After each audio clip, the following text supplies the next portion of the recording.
Welcome back, SMITE fans. HRX right around the corner, man. High-Res Expo coming up soon, so make sure you go to highresexpo.com. Grab your tickets. If not enough people get tickets, I get fired. So, I mean, there you have it. You don't want me to get fired, do you? Go buy some tickets, please. For me. Seriously. Joining me on the desk here, we've got Zeros, mid laner extraordinaire. Zeros, I know you and Finch were talking a lot about my tier on the desk. Yep. I heard some comments, and I'm here to set the record straight. Okay. I did do 12k damage. And I did lose us that game. I was hard feeding that entire game. I don't think I hit a Blink Fearless the entire time. And I'd like to apologize to you. Maybe don't go Blink next time. Well, what's even the point of playing tier if I'm not going Blink? True, what's even the point? I just shouldn't have picked it. Anyways, let's move on to much more important and pressing matters. It's the set of the day, man. Well, one of the sets of the day, because every set feels like it's very, very important right now. But this one is huge. Simplicity versus Outcold. A must-win game now for Outcold because Flashpoint just won. And Zeros, they have the work cut out for them. I mean, Simplicity is a very, very difficult team. Yeah. But the thing though, Simplicity already qualified, right? So you don't know how much. Maybe they want to hide tactics and just like play for fun, kind of. You know, like it's gonna be interesting. But like for Outcold, such a big game. Yeah, absolutely. Let's see what happens. Picks and bands ready now for game number 1. I do think that Simplicity already being qualified is a pretty big deal. There's no way they're gonna pick what they're picking at regionals, right? Or at this placement week. So you're hoping if you're Outcold that you get a Simplicity that isn't super locked in right now, but. I mean, even in a Simplicity that's not super locked in, I feel like is a tough sell right now, and particularly with Faeles and how he's been playing in the jungle. I think he's been the real catalyst for this team. Yeah, that's the thing too. Say Simplicity, they don't draft like the best way they want to do. They have like no pressure now, right? Which means they might just play better than they usually do because like they have nothing to play for really, apart from seeding maybe. But right, yeah. Now there are some seeding implications. If Outcold were to 2-0 Simplicity, then that would put them in a deadweight tie towards that first slot. The head-to-head would be tied, and their plus-minus would be tied. And frankly, I don't know what happens at that point. Maybe we play a tiebreaker. We'll wait and find out if that's the case. As Achilles is locked in here for Simplicity in that first pick slot. I mean, Achilles got a slight buff in the fact that his auto-attack range got extended again. Is that a huge deal for him? It should be. It should be, right? Especially for like jungle Achilles, I feel like, because you see a lot of the Hydras build, like it would be easy to connect those autos when you're auto-canceling and stuff, so should be pretty big, I think. All right, well, we've seen him a lot as of late, so that certainly seems to be the case. Morrigan and King Arthur, the 2 picks here for Outcold Gaming.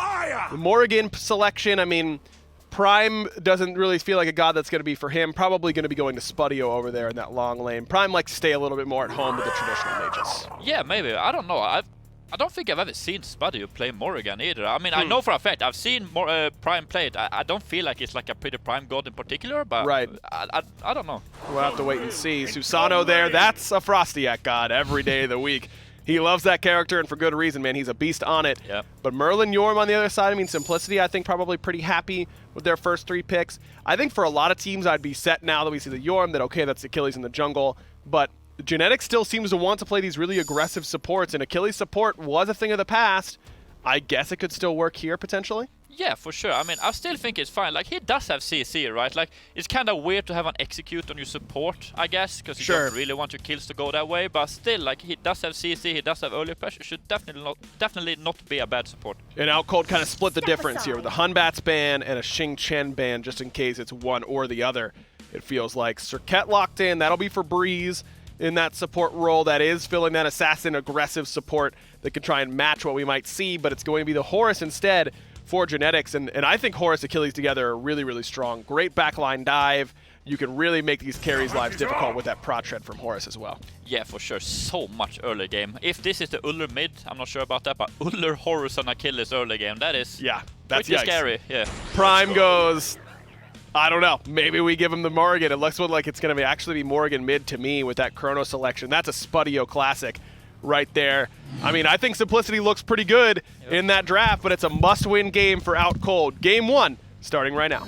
Thanks, Aggro, and Zeros on the desk. It'll be Finch and Tom here on the call as he move into a critical game now for Outcold. They broke it down for you on the desk, but after Flashpoint's win earlier in a tie, it would favor Flashpoint due to the head-to-head, so Outcold have to win this, and then it would be them and Simplicity moving on here to LAN. They're in a weird scenario where I think of Outcold 2-0, it's like some kind of weird tie type thing that's happening, but to keep it simple, Outcold win there. And to keep it simple, Simplicity are favored to win. So it's going to be an uphill battle here for Outcold Gaming, and I'm here for it because while I say that it's uphill, John, I absolutely think it's feasible, it's plausible, it's possible. This Outcold Gaming team has a lot of strong players, and particularly a lot of strong players that are used to playing in big game moments. And they've been looking better lately, is what I would say, as Breez looks to get aggressive on the order side. Speed buff, can't quite strip that one away, but really they're more to slow things down than anything else. But Genetics has blinked in aggressively too. Might be trying to look to see if we can find at least some damage here onto Breez. But we've seen more of these kind of starts lately as even FrostiaK is lurking. It's not just Breez. They're trying to strip away all the farm. Yeah, the red buff is going to be under duress. Here comes Frosty, and he got it. Level 1, able to grab it. Fails, though, chasing him down. StreakUp could be the real problem. Axe comes through, forces the purification beads, but the bladed arrow there as well. The stun lands Frosty in a whole heap of trouble, and Simplicity find first blood in a game they really don't necessarily need to win. And here they are coming in hot already. An interesting start there from FrostiaK. I don't know if I love it. I know he got some extra farm elsewhere and then was lurking for the red buff. Keep in mind, though, the changes to the game. You get less farm for stealing that. You strip it away from your opponent. That's the important part. But you are getting less farm for camps on your opponent's side of the map at the beginning stages. Breez, it doesn't matter. He's a support. The jungle, though, different story. And that's the thing. I want to evaluate it under the lens on if he succeeds and gets back out of there, is it worth it? I mean, yes, he strips away that red buff, the actual big buff itself, and some farm from Faeles, but I don't know, we can see pretty clearly that it did not work out for him. He's a good deal behind in terms of that XP per minute now. It looks like, no, he's actually caught back up, so maybe it won't hurt him too bad, but you certainly don't want to be giving up first blood to your direct opposition and not be farming during all that time. It ends up hurting a lot. Exactly. It's all about the kind of after effect. StreakUp, on the other hand, who has been so hot on this phase 2. I've really enjoyed watching StreakUp kind of come through after midseason invitational. Simplicity had some good success there, winning their first shot, falling later on to one of the other teams. But StreakUp was a big part of their success there at LAN. And I think if Simplicity make it to LAN, StreakUp will be a part of what makes it to LAN and what helps them out at said LAN. But Outcold Gaming, trying to control their own destiny. And as I sort of started to talk about, Finch, you know, I think this team can do it. Dimi is a world champion. PrettyPriMe is a runner-up world champion. FrostiaK has always been up and down, but knows what it takes to play on the biggest stage. Breez is a champion in his own right in a different game, but knows big game moments. Sure. That's what I'm talking about. Breez, formerly from Fnatic on Heroes of the Storm. It's this big game, back against the wall mentality. That's a really, really important part of these contests. And I think Outcold have that chutzpah, if you will, to kind of take Simplicity blow for blow here. So an awkward start, but I'm not writing them off anytime soon. Well, this is certainly still early in the game. They're only down about that difference in the first blood bounty at this point anyway, so they can certainly hang on. And they've got this Chronos in the late game that's going to be really difficult to deal with. A Morrigan, they'll be able to find some sick transformations. What they're really going to need a little bit more from, I feel like, is Breez to be kind of early and active on this Serqet, because even tank Serqet can fall off in the late game because she kind of requires to sit around when she's in that last breath and can be targeted so easily. So they're going to need a little bit more from him in these next few minutes. I'm looking at Breez in particular. I definitely agree there, and it's time for him to rise to the occasion. A rookie to SMITE game. It's his first year playing the game. As I said, has experience on an esports stage, but a different game. Heroes of the Storm, very, very different. It is. From SMITE. A lot of map-based objectives versus the fighting that we see in SMITE. Really, the only connection is 5v5. Everything else largely different. So his adaptation to this game has been very, very fun to watch. From minute one, he was a step ahead some of the other players, but definitely far behind this level of play. Now, surrounded by players like Dimi, FrostiaK, Prime, and Spudio, he's sort of risen to the occasion, his own talent, of course, in tow. And that's allowed Outcold to stay competitive. At no point have they been on top here, Finch, but at no point have I ever written Outcold Gaming out the way I have some of these other minor league teams. I was worried for a bit there in phase 1, but they bounced back, I think, in a pretty big way here in phase 2, and they came in with such big, you know, a big aura around this team, you know, with Prime and Dimi here on this team as well. Spudio and Frosty have had success in relative points too, so for them to now be in that point where they could potentially be making a big Worlds run, it feels like it could all just be kind of worth it for this team. It must mean so much to them if they can find this win here up against Simplicity, a team that I'm pretty sure they're very friendly with as well too, so you know, it's a big step between them. I totally agree there, and I think that's one of the things that I've loved about this season is the marathon aspect of it. Sure. It's not just a split the whole year, and it really allows a team to kind of understand themselves. If Dimi and PrettyPriMe show up with different names, I think their performance in Phase 1 is almost expected. Sure. This is a team with a support player transitioning to a different game. FrostiaK has always been a streaky player, and it's been a while since he was a competitive starter. That's the word I'm looking for, excuse me. And so there were a lot of things that Outcold needed to be put together. They had all these ingredients, but weren't really mixing them in the pot week 1, and that's fine. I think expectations were one thing, but as we saw the season come to fruition, Outcold has been able to kind of mix things together, put them in the oven, and now we've got something that this is a strong team that can contend. As I said, an uphill battle versus Simplicity, but don't be surprised if they take the set. And remember, Outcold don't necessarily have to 2-0 here. They can get it done with a 2-1 as the action kicks off. Genetics and Faeles both taking some poke. That's a win. But they rethink engaging any further. Simplicity start to fall back. You call that one a win? For Simplicity specifically. Yeah, let me hear why. Just being able to take out FrostiaK's ultimate. Right away, Outcold are going to look for StreakUp, but Breez couldn't get behind the minions. So everything will be fine there in that little excursion. As you said, FrostiaK's ultimate is now down. I was expecting we'd start to see some action there. Everyone now has those ultimates available to them. And despite the fact that it's been a bit slow paced throughout this game, I don't know that it'll necessarily stay that way here. I mean, I mentioned the Serqet for Breez being active early for Outcold, but Horus, Ullr, Achilles, those are 3 dudes that are looking to brawl quick. I like the Achilles jungle as well. A lot of people have kind of been, this has been a hot button issue. Achilles jungle, yes, no. And I am here to say yes. I think the damage that Achilles does is relevant. That shield chunks. Getting blinked on, shield stun, and then some, that hurts. That's relevant damage. And he's got all the mobility in the world. A ton of different dashes. I'm a big fan of this choice in the jungle. I like what he's able to do. And for Faeles, I just want to see more gods. Faeles has always been a player that I always see almost there, and this has been one of his most successful seasons. A big part of that success has been the widening of the god pool. It's not just Hun Batz anymore. Faeles can find other choices. If Achilles is going to be one of those kind of arrows in his quiver that he can pull out, I'm down. We say it all the time, that SK roster from Season 5 was better than their eventual result that you ended up seeing. And Funballer proving it up at the SPL level, I think, right now. Faeles having a chance to show again that he can compete at a top level here in the minor league. And not just that, but Simplicity are now guaranteed to be moving on to that placement week. We'll get a chance to see him against the big boys as Breez is in some trouble. He gets caught out. 3-man stun, though, from Prime, followed up by the Typhoon from FrostiaK. But this fight might have already been decided when Breez was removed that early. Rough play there from FrostiaK. I think if Outcold Gaming's jungler is local, that becomes a much better situation. Dimi, though, cuts down Faeles over on the right-hand side, keeps this King Arthur moving. Outcold dropped 0-2, but they're not ready to go just yet.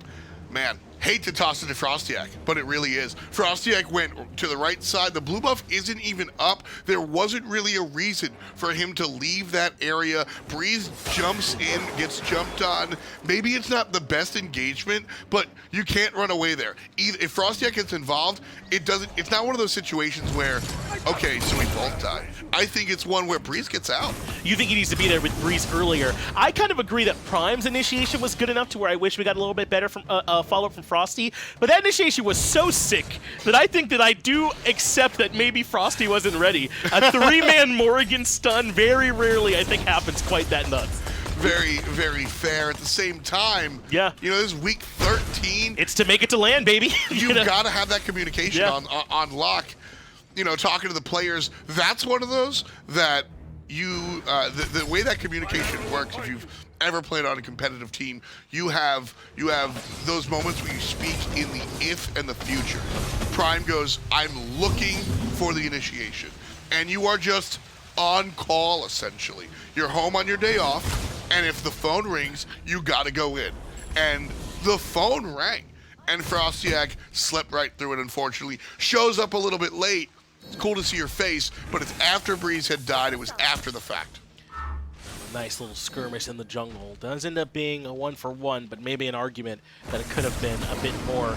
And the trade's still not bad. I mean, Breez on the Serqet as opposed to the Achilles of Faeles dying there early on. So, I mean, certainly not bad for Outcold, but just a chance that could have been an even much bigger fight. When, I mean, how many times is, a top-tier pitcher going to give you one right down the middle, right? You got to be able to capitalize when you do have those opportunities. The Yankees are at home, right? If I remember correctly, that's where they currently are. 2 sliders in a row to Jose Altuve. Just walk them! Aroundis Chapman throws 110. You're going to throw 2 sliders?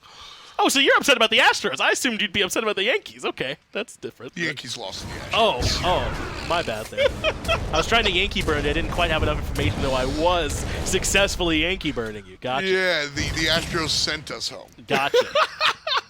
That's good work, then. I mean, oh my goodness. Yeah. How often is that going to happen? Enough to keep you away from land. Hopefully Outcold and their fans are able to celebrate. A lot of backhanded compliments to Altuve as well, right? We don't have to say every time, nice hit for a little guy, right? No, sure. Yeah, come on. He's just a sick hit. Leave him alone. Anyway, SMITE's happening. That bothered me as well. Let's talk about that for a moment. But I'm surprised Simplicity haven't been slightly more active. We're only 11.5 minutes in. Did you want more from this 3v3 core in the early, or is this the right pace? A little bit. I think this is the right pace simply because it is a quick pace. But you are against FrostiaK's Susano. Susano, this is a strong point for him as well. Yes, and it's one of FrostiaK's. I mean, I have mentioned how notoriously up and down FrostiaK is. On Susano, he is very up. I mean, he invented, so to speak, kind of the Frosty special. Alt, blink forward, and then ult, send the Typhoon once you're in the team fight. That's his kind of signature move, So, him playing on the Susano, Simplicity are taking the fights that they want and are able to walk away when they aren't really on it. I like the pace. I would be down to see it faster, but I don't think Outcold are giving it to him. And I think Heartseeker's kind of done exactly what it was meant to do, and it's extended the range on some of these junglers into the later game. We've seen Scream build full-on damage and be fully relevant on Achilles 28, 30 minutes into the game, even without much protection in the build, so there's no way. I don't think that the Achilles is going to fall off that much. I mean, obviously the Ullr, you prefer him to be aggressive early, but he's not going to fall off either. It's just that you're going into this Chronos for Spudio late, and he's getting a free farm over there, and that is a bit scary. Yeah, I think the Ullr fall off is such an interesting phrase. Sure. As a Thanatos fan, I am adverse to the usage of the phrase. But I think that the Ullr will pale in comparison to what PrettyPrime's damage output will be and Spudio's damage output will be. Yeah, catch-up might be better in the conversation about Ullr. It's not so much that he falls off, it's that he hits a spike so much sooner than everyone else. You don't want to let everyone else catch up, I suppose. Well said. Yeah. I've got to agree there. And obviously, Spudio with the passive, as time goes on, he will just get better. So Simplicity are definitely looking for an earlier game. I don't think Simplicity want this game to last 45 minutes, and so their pace has been relatively quick. But like I said, Outcold, credit to them, have been doing a good job of keeping players at bay until that happens. Yeah, they're in that prevent defense, right? To sort of use a football-type terminology. It's Simplicity this time, though. American football. Yeah, American football. Managed to weave one in. We are here in SMLEU, so we'll be honest. But Breez falls for the second time. On the Serqet support 2 deaths throughout the first 14 minutes. Not the end of the world, but certainly not ideal. Yeah, it goes from shrug it off to watching it. Number 3 will be careful. Number 4 is stop that. And now Gold Fury being looked at. And remember, Breez way back in base. FrostiaK backed around this same timing here too. Spudio's recognized there's no one here. Gets his hat in the ring. But Simplicity grabbed the first Gold Fury of the game. And they make out like bandits, successfully getting away. Great call. Not only do they understand the people on the map, as you mentioned, players had just back to base, but also their composition and what it does well. Yeah. Ullr hitting the stride, being able to put points into second ability, giving him the steroid that he needs, and DeathPanter playing Merlin, who's just Merlin, and able to burn that objective down. Well played. maniaKK in some trouble, has to use the ultimate defensively here. And really, that was Outcold looking to be aggressive around the blue buff, but the ultimate allows him to get out of there. That was a good power play, though, around that Transcendence finishing for Ullr as well, so that's probably why they felt so good moving in when all those stacks got finished. Outcold looked at the Pyromancer for a second just now as well, but I think Genetics shook him off it. Not able to really go in that direction. Faeles keeping it up in the pure offense. Shifter's Shield, a great look for what Achilles wants to do. Straight damage, little bit of help with him looking to initiate. Go in, blink in, get a stun, find some follow-up damage, might get attacked, and then has to wiggle his way out by way of dashing. But I like the build. Shifter's Shield, an item that I'll say is purchased exactly the amount I want it to be. Sure. I'd be worried if this item was getting built almost every game. You don't want it to get to that point, but it's in a good spot. I maybe could have been talking to a Void Shield, but I do think Shifters kind of fits a little bit more into what Achilles wants to do in this spot. I think if Simplicity are playing slower, or if they are behind, that's a Void Shield. But because Simplicity are playing fast, like you had mentioned, and they're not ahead, but they're not behind, that's why the Shifter's Shield makes so much sense. Yeah, maybe this is Morrigan and Chronos they're starting to be worried about too. You might want the Shifters over the Void. Yeah, I'm on board here with this one with Faeles. I think I find myself agreeing. As Aggro pointed out, I say too much. Hadn't stopped me though. You're not gonna catch me listening to Aggro. No way. Even to my detriment. Nah, I don't listen to Aggro either. One time Aggro told me to wear my seatbelt. I said no. Right. I'd rather be unsafe than listen to Aggro. Yeah. I flew out the windshield and I made a face at him. Breez in trouble yet again by the Tier 1 tower, and Faeles gets the credit. That's 3 now on Breez, and that's too much. Listen, fool me once, fine. This is a wild combo here. Watch out on the right-hand side. The whole team's showing up. Yeah, Dimi, everyone's getting into the taxi that is Horus and heading over their way to King Arthur, but he buys some time with the ultimate and is able to get away from a little bit of the Maniac damage. Faeles wants to chase, finds the execute, and Dimi, the king has been slayed indeed. Maniac slowing everyone, another execute comes through, but it doesn't quite enough. FrostiaK low, but DeathPanter comes back in and sends Frosty to the grave. Spudio just a hair too late, walks into everybody, and now is on the run. Rewind will save his life nice and easy. And there's an escape there for Outcold. Simplicity will look at the Pyromancer, look at it and get it. Man, Breez there is, his death is what enables that. And I started to kind of say, that just can't happen. It simply can't. This is a wild combo.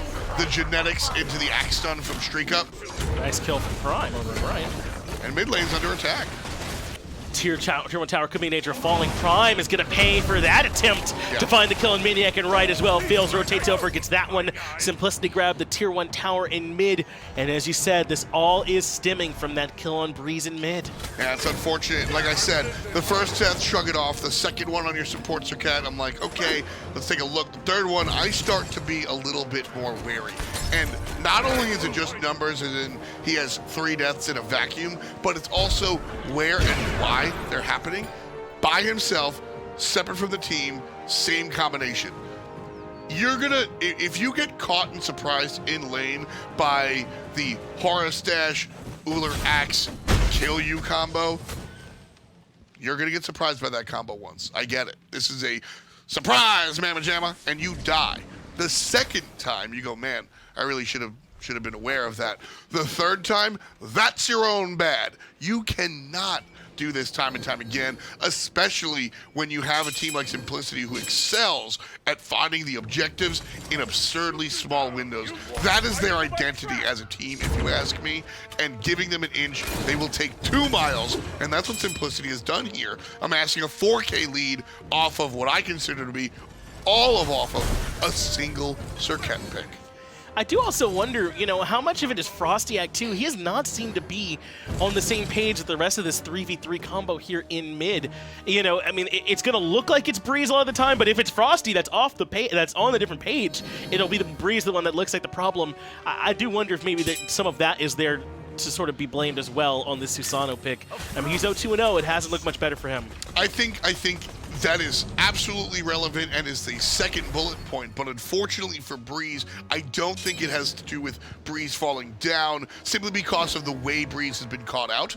If Breez was more local to the teammates, I'd 100% be there. FrostiaK is also dropping the ball by not being relevant and active, but Breez has walked into a trap. Simplicity with a 4K advantage, trying to bait Outcold into a bad fight. Had the Primal Fury started, this could turn from a bait into a just actual attempt. Pretty quick frenzy popped as well. Simplicity now have Primal Fury. Genetics being controlled in the front line by Breez. Ambush gets him back out of there. That's a nice stun from Dimi as well, but Genetics gets the Horus ultimate off in time to reposition. Meanwhile, StreakUp and DeathPanter, the damage dealers, are being zoned out of this fight. Outcold Gaming has completely spread out. It's a 1v1, a 1v1, a 1v1, and a 1v1. Dimi wins 1v1 on his side, but it's 8-3. And Spudio needs him back. Remember, his front line is way up, trying to keep the back line busy. That's great peel from Breez, though, to keep Spudio alive, and they get the kill in the DeathPanter, courtesy of PrettyPriMe. All can be forgiven if you show up a little bit later, and Breez finally starts to make the plays. 2 for 1 so far, as Dimi looking to stretch this one out. And that was very well done by Outcold Gaming at the end of the equation, but I don't think they wrote out the word problem. Simplicity messed up that team fight by spreading out, and Outcold Gaming said, we can win our 1v1s, we are good enough players, and that's what they did. Simplicity needed to stay together. They are successful when they have their CC kind of chain. Genetics, StreakUp, Faeles, you die. When everybody's out on their own island, Outcold Gaming are coming in like Tim Cook and just making it happen. That's a tough fight, though, for Simplicity. They got to figure out how StreakUp and DeathPanter are getting so separated away from the rest of the squad. I mean, it makes sense, right? Genetics is under duress at the front of the fight under Breez and all the control from the Serqet, so he has to start channeling the ultimate for that CC immunity. So, of course, Breez, or rather Genetics, can't be in the back line. But what about Faeles and maniaKK? I mean, I don't know. That fight just gets a little bit away from them, and Outcold are the ones that come out the favored. Much better that time for Breez. I want to make a point to say that because he has been the focal point of my negative analysis the majority of the game. I think he has kind of opened up the doors for Simplicity. That time around, that's how you successfully take the brunt of what the opponent's trying to bring you and then find the exit. Nice job there in that team fight from Breez for sure. It was around a 4,000 gold lead when that fight started, and it's still around a 4,000 gold lead now, though the experience has been brought much closer. So if you're out cold, you're certainly still in this one. And don't forget, Simplicity got a Gold Fury there. So to keep that 4,000 gold relevant actually is a win for Outcold, meaning they came up positive in the gold numbers. Not a bad fight for them at all, and they brought the experience in much closer too. Still a problem for them in the jungle. 19 for Faeles, 16 for Frosty, and FrostiaK is the one that's in trouble again. Genetics spots him out, and they're able to find one more kill. Outcold need this win, and they could feel it starting to slip away. Now I'm here for the team experience, right? As I said, Breez got hit by that combo once, twice, 3 times a lady. FrostiaK is a part of that. That's the 4th time the team has been hit by that combo. FrostiaK needs to be aware that this is happening. I mean, yes, you see it on the draft board, but you get hit. I'm down for 1 or 2 mistakes of getting surprised by it. But at this point, that's what this team composition does. FrostiaK had the vision. Shouldn't have died. Shouldn't have been there. It's maniaK's ultimate forced out here on the right, but Pyromancer secured by Simplicity in trade, so not bad. They'll take that time to back, zoom back over here a little bit faster than normal, but in all honesty, not that big of a deal here at this point. Earlier in the game, you asked me if Simplicity needed to be more active, and I was fine then. Faeles now has an absurd lead, and these are the moves I want to see him make. Dimi blinks right to the backline, Fire Giant low. This should be confirmed by Simplicity. Breez comes into the backside. maniaKK low without an ultimate. He falls first, but Breez gets interrupted and executed. Faeles makes it 1-for-1 solo for support. Outcold now desperate to find a little bit more in the back of the FG, so they continue to surge, but it's a trap. Dimi being collapsed on, but he's got backup coming in the form of Prime. Fails a little bit too soon, misses out the execute, and won't be able to find it. Now finally a 4-on-4. PrettyPriMe was out, now he's in, and Faeles is down. Great play from the mid lane mage. They can keep surging forward here on the back of this one. maniaKK, or rather, this is the transformation from Prime into the ultimate of maniaKK. He's in the afterlife to try and look for a little bit more, but they can't quite find it. Tier 2 with a Chronos under it. That should be out cold. They got to do a little bit more if they want to make up for losing the FG. Beautiful play. Beautiful play. And that, again, is Simplicity kind of dropping the ball. Outcold weren't even there. You want to talk about not being present? PrettyPriMe was on the left side of the mid lane, and FrostiaK was where the mid tier 1 tower was. Simplicity's on the Fire Giant 5-on-3. And Simplicity somehow dropped that team fight. maniaKK goes a little bit too far, which maniaKK is known to do occasionally. Outcold, goad maniaKK in, put him down. Faeles has a missed opportunity to take down Dimi with the execute, goes into it a little bit too fast. A lot of these micro mistakes wind up having a macro effect, and now the game is tied. Simplicity does have a Fire Giant buff on the important members for it to be on, StreakUp and DeathPanter.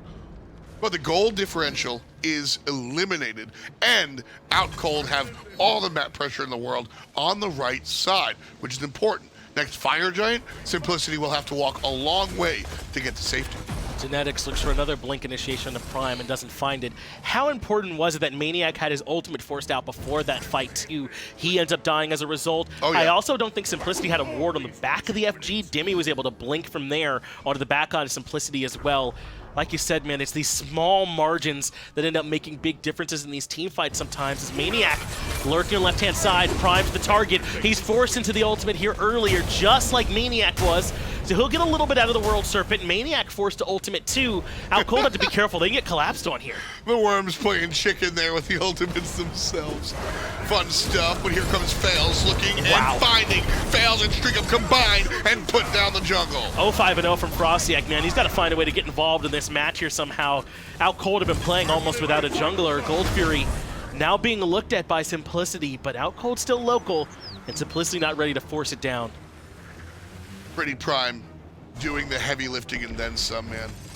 Incredible play coming out from the Swede. Just, as you mentioned, FrostiaK, a very unfortunate game. Known as a streaky player, not having his game today. It's not been the best. Simplicity trying to force Outcold into this numbers disadvantage. They'll start with Breez. He's been a viable target, but they swap over to Dimi, and this King Arthur can sustain quite a bit. He does enough. Spudio finds the first kill. That's because Genetics and the rest of the squad went to the back to look for Spudio. Aegis allows him to reposition as well, but no rewind available, and Genetics finds a critical kill. Breez is able to kind of survive for the moment. Great target prioritization from Outcold. They realize Simplicity keep attacking Dimi for some reason, and so they make sure to put Faeles down. Dimi's biggest threat is the execute from Faeles. Yes. Even though Dimi's going to heal a lot and that annoys execute characters, Faeles is the biggest threat. So Outcold has repeatedly kind of chased him down. What a deadlocked match this has turned out to be, though, between two of the top teams in the SMLEU. And we just got through watching a match between two of the top teams in the SMLEU for set one. It is close over in this region, man, and only two can make it out. Simplicity have already stamped their passport, so to speak. We'll be seeing them for that placement week, but will it be Outcold or Flashpoint that's joining them? That is what's currently at stake here. Outcold just gave up a Gold Fury just now, so the gold lead separated a bit.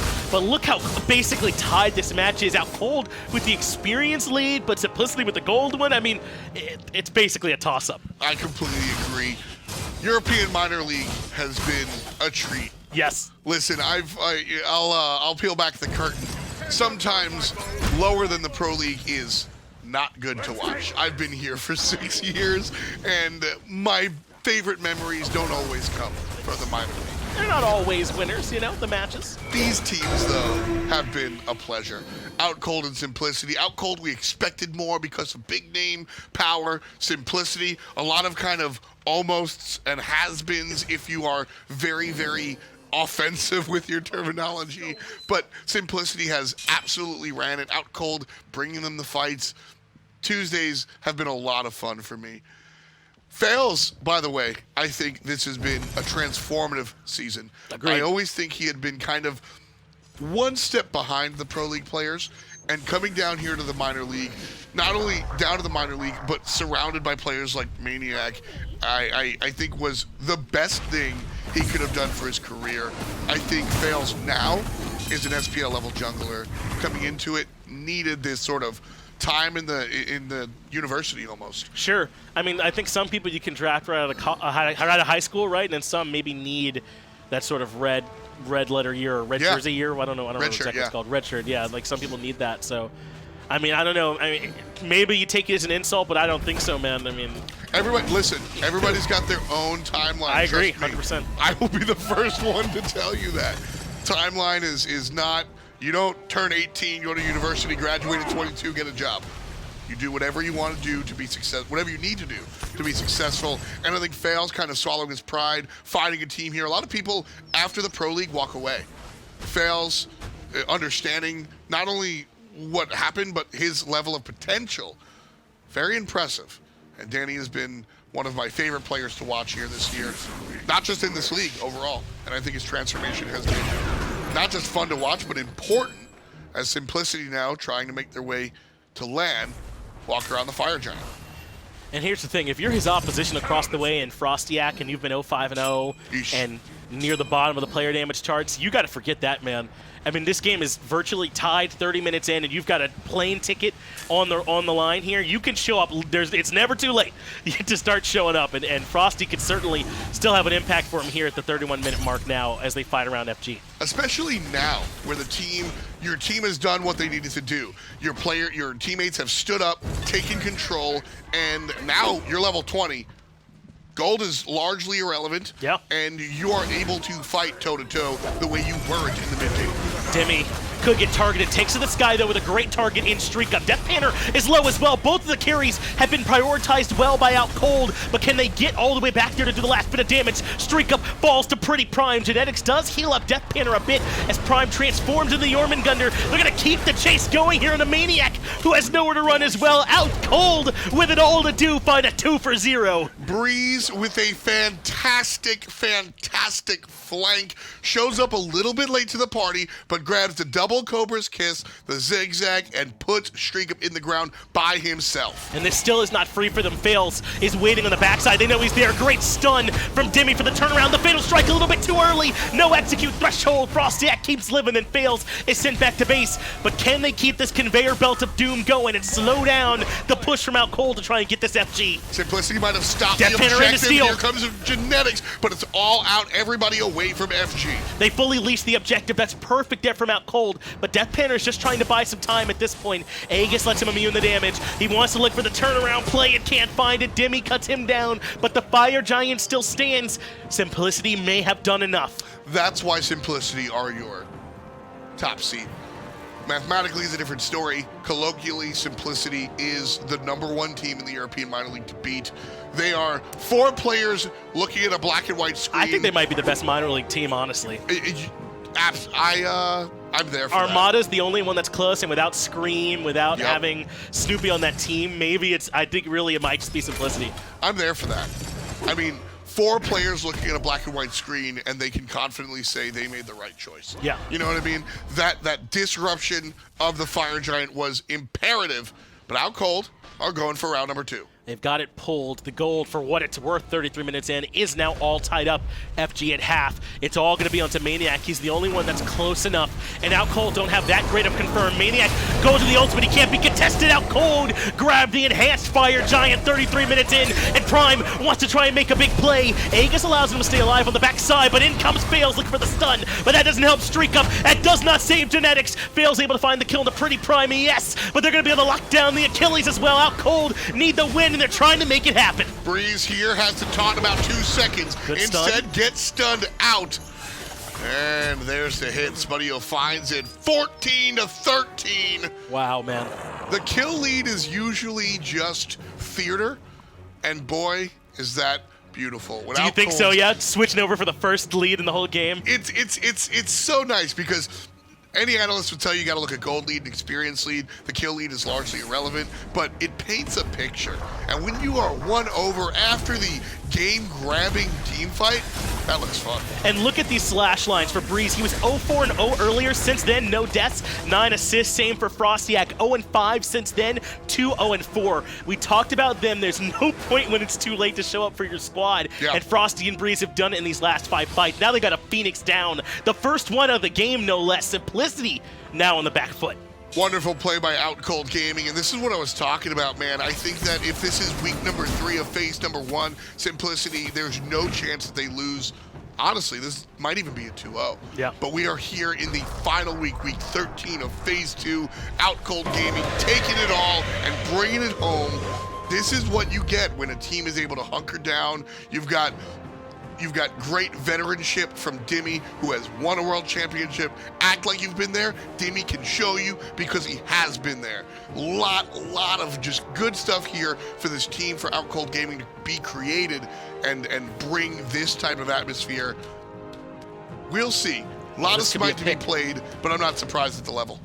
FrostiaK has the Magi's Cloak. That makes this pick way less likely.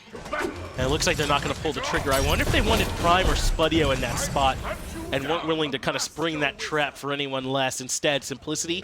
Instead of taking a risky fight in the jungle, they'll fall back and defend. Another minute 45 for this FG for Outcold. And they still got to come get these tier 2 towers, really open up that path to get a win. And remember last time they forced maniaK's ult early, it led to an FG. Let's see if there's more good things on the other side of this. maniaKK has been one of the most active players on Simplicity, and I've liked it 85% of the time. Sometimes he's just been a little bit too far, sometimes he's just been a little bit too by himself. I'll never call maniaKK lonely, but by himself for sure. Nice look there. Outcold trying to make their way to the left side. I like this call, Finch. Obviously furthest away from the Fire Giant, but it also allows FrostiaK to kind of do his own game. I also talked about Faeles and maybe doing that damage build like what we see from Screams, but that's not been the call. Talisman of Energy, he's gone real defensive, and it looks like he's correct. He needed every bit of it as he gets pressured out there in mid. I love his ability to change mid-game. He has the damage in the early game to kind of do the killing himself, but now he realizes it's just important for him to survive long enough to execute players because Outcold have changed their prioritization onto him. Nice adaptation. Will it be enough? Breez forces out the beads from StreakUp. That's huge. He's come alive here in the late game. maniaKK does manage to get the ultimate back up in time, but DeathPanter is in trouble. maniaKK couldn't do the zoning that they needed. Now he's coming through for disruption with the knockups, but Dimi able to reposition the whole of the squad backing up, and that should just be a left side Phoenix here for them now as well. Outcold Gaming starting to get it done when it matters most. Prime is able to contribute to the kills on the Phoenixes as well. Polynomicon is silly that it works on Phoenixes, and Chronos is silly, full stop. And so these Phoenixes are melting. And they need Merlin so much for their base defense. It gets so much worse without DeathPanter here. But someone tells Spudio that. He catches the hands. maniaKK in trouble this time, no. Melt at the front of the Phoenix line. Dimi's the one that gets the kill credit. PrettyPriMe has turned into this Jormungandr to try and zone, but the mid-Phoenix still stands. Spudio falls to StreakUp. Somehow he weaves in a little bit more damage there, and Outcold finally have to put on the brakes. That's an important stop from Simplicity. That was an all-out bleed out. Outcold Gaming could have just strung him up, let him bleed. But instead, Simplicity stepped forward. Nice stop, because these stops have not been successful. maniaKK, I feel like if he's on any other character, and I know he plays this character well, and I know he plays this character a lot, but I feel like any other warrior, maniaKK's movements, positioning, and actions would be successful. I'm not seeing the Jormungandr play line up with the thought process for maniaKK, who is usually one of the best at this job. maniaKK has had some struggles in the late game. It feels almost like he and Frosty have kind of switched their impacts here in this game. Whereas maniaKK was doing well for them early, he's starting to struggle. And I wonder how much of it does come down to this build. I mean, Soul Reaver, Ethereal Staff. These are some hybrid items that really lean a bit more towards damage than tank. I wonder if he's able to hold enough of those frontlining duties. They gotta let Faeles maybe do more of that with his build transition? I would be hesitant to say that. I think that Faeles needs to have the longevity in the team fights just to be able to live while he's not tanking. maniaKK is playing the warrior Jormungandr, so to speak, is largely hybrid focused. I think it's a little bit too much leading on the damage side. Now, I think he needs to do damage. If Jormungandr builds full tank, Jormungandr doesn't really do Jormungandr. So I'm here for some of it. I'm here for the E-Staff. I'm here for the Soul Reaver, maybe in a different game. The Soul Reaver might be what needs to go. It's just not. When you assess the situation and see what's going wrong, maniaKK is not zoning well. He's taking too much damage and not dealing enough. So either double down and build zero style, all power, which I think would be incorrect here, or go a little bit tankier and look for the control. That's what Simplicity's missing. Wow, Simplicity giving up this Fire Giant, it would seem. Outcold already having it half. So that's going to belong to the OC, I suppose we could call him here in this game, the Chaos Side squad. And they should be able to push forward. But the truth of the matter is someone's got to do a little bit more of the frontlining job here for Simplicity. Catch my OC joke? I heard it a little bit, yeah. But I chose to keep powering through. Well, I sang the song. I've sang twice now on broadcast. Yep. Did you hear me? And how many times do you think you should have? Frenzy popped. Simplicity wants something. They're all inside the Horus Ultimate, and Spudio could potentially alone. No, they're just going to turn around and try and look for Dimi. This is a bit of a Hail Mary call for Simplicity towards the end of the game. But let's see if they can make this one paying out. maniaKK now inside the Ultimate as well. PrettyPriMe lurking here towards the way in the back of the fight. I don't know, Frenzy popped, maniaKK's ultimate used, Genetic's ultimate used. They don't get a lot there. I mean, you nailed it in the play-by-play. That was a Hail Mary. Simplicity realized Outcold are knocking at their door, and they got a couple of shotguns. Simplicity are sitting there going, we don't necessarily have one shot. That's why I don't like that play. I think Simplicity can play defense. They tried, it was almost like, this is it. We got to win here. And I don't think that's the case. I think Simplicity has more room to play D. Outcold Gaming are kind of giving it to him. No beads for Faeles, no Frenzy for another 25 seconds for Simplicity. Meanwhile, Outcold have everything up except for the blink for Breez, so they don't have their best initiation. But look at this split. They're sending FrostiaK over to left to threaten this left side Phoenix. DeathPanter's coming over, maniaKK cheating a little bit too. Outcold might be able to split Simplicity's defense. No vision there from Simplicity, but communication was told, the 1-for-1 on the left side. Frosty blinked in. He's blinking in on DeathPanter. DeathPanter responded with a flicker to try and reposition, but it did not work. FrostiaK wins the 1v1 and takes the left Phoenix, and he's going to keep surging in as well with a whole fire minion wave there for him that forces Faeles over, and now the rest of Outcold can engage on the right-hand side. Breez goes right for maniaKK. Genetics has to go to the Horus Ultimate, but that's right side Phoenix down as well. Outcold have broken open the base of Simplicity. This is going to be an easy look at the mid lane Phoenix, and I like the fundamentals. Outcold need to get in, get the objective, and get out. They've gotten the kill they need. Now they need to fight after the fact. Dimi's still tanking for now, but doesn't need to take any more shots. He realizes he can back out.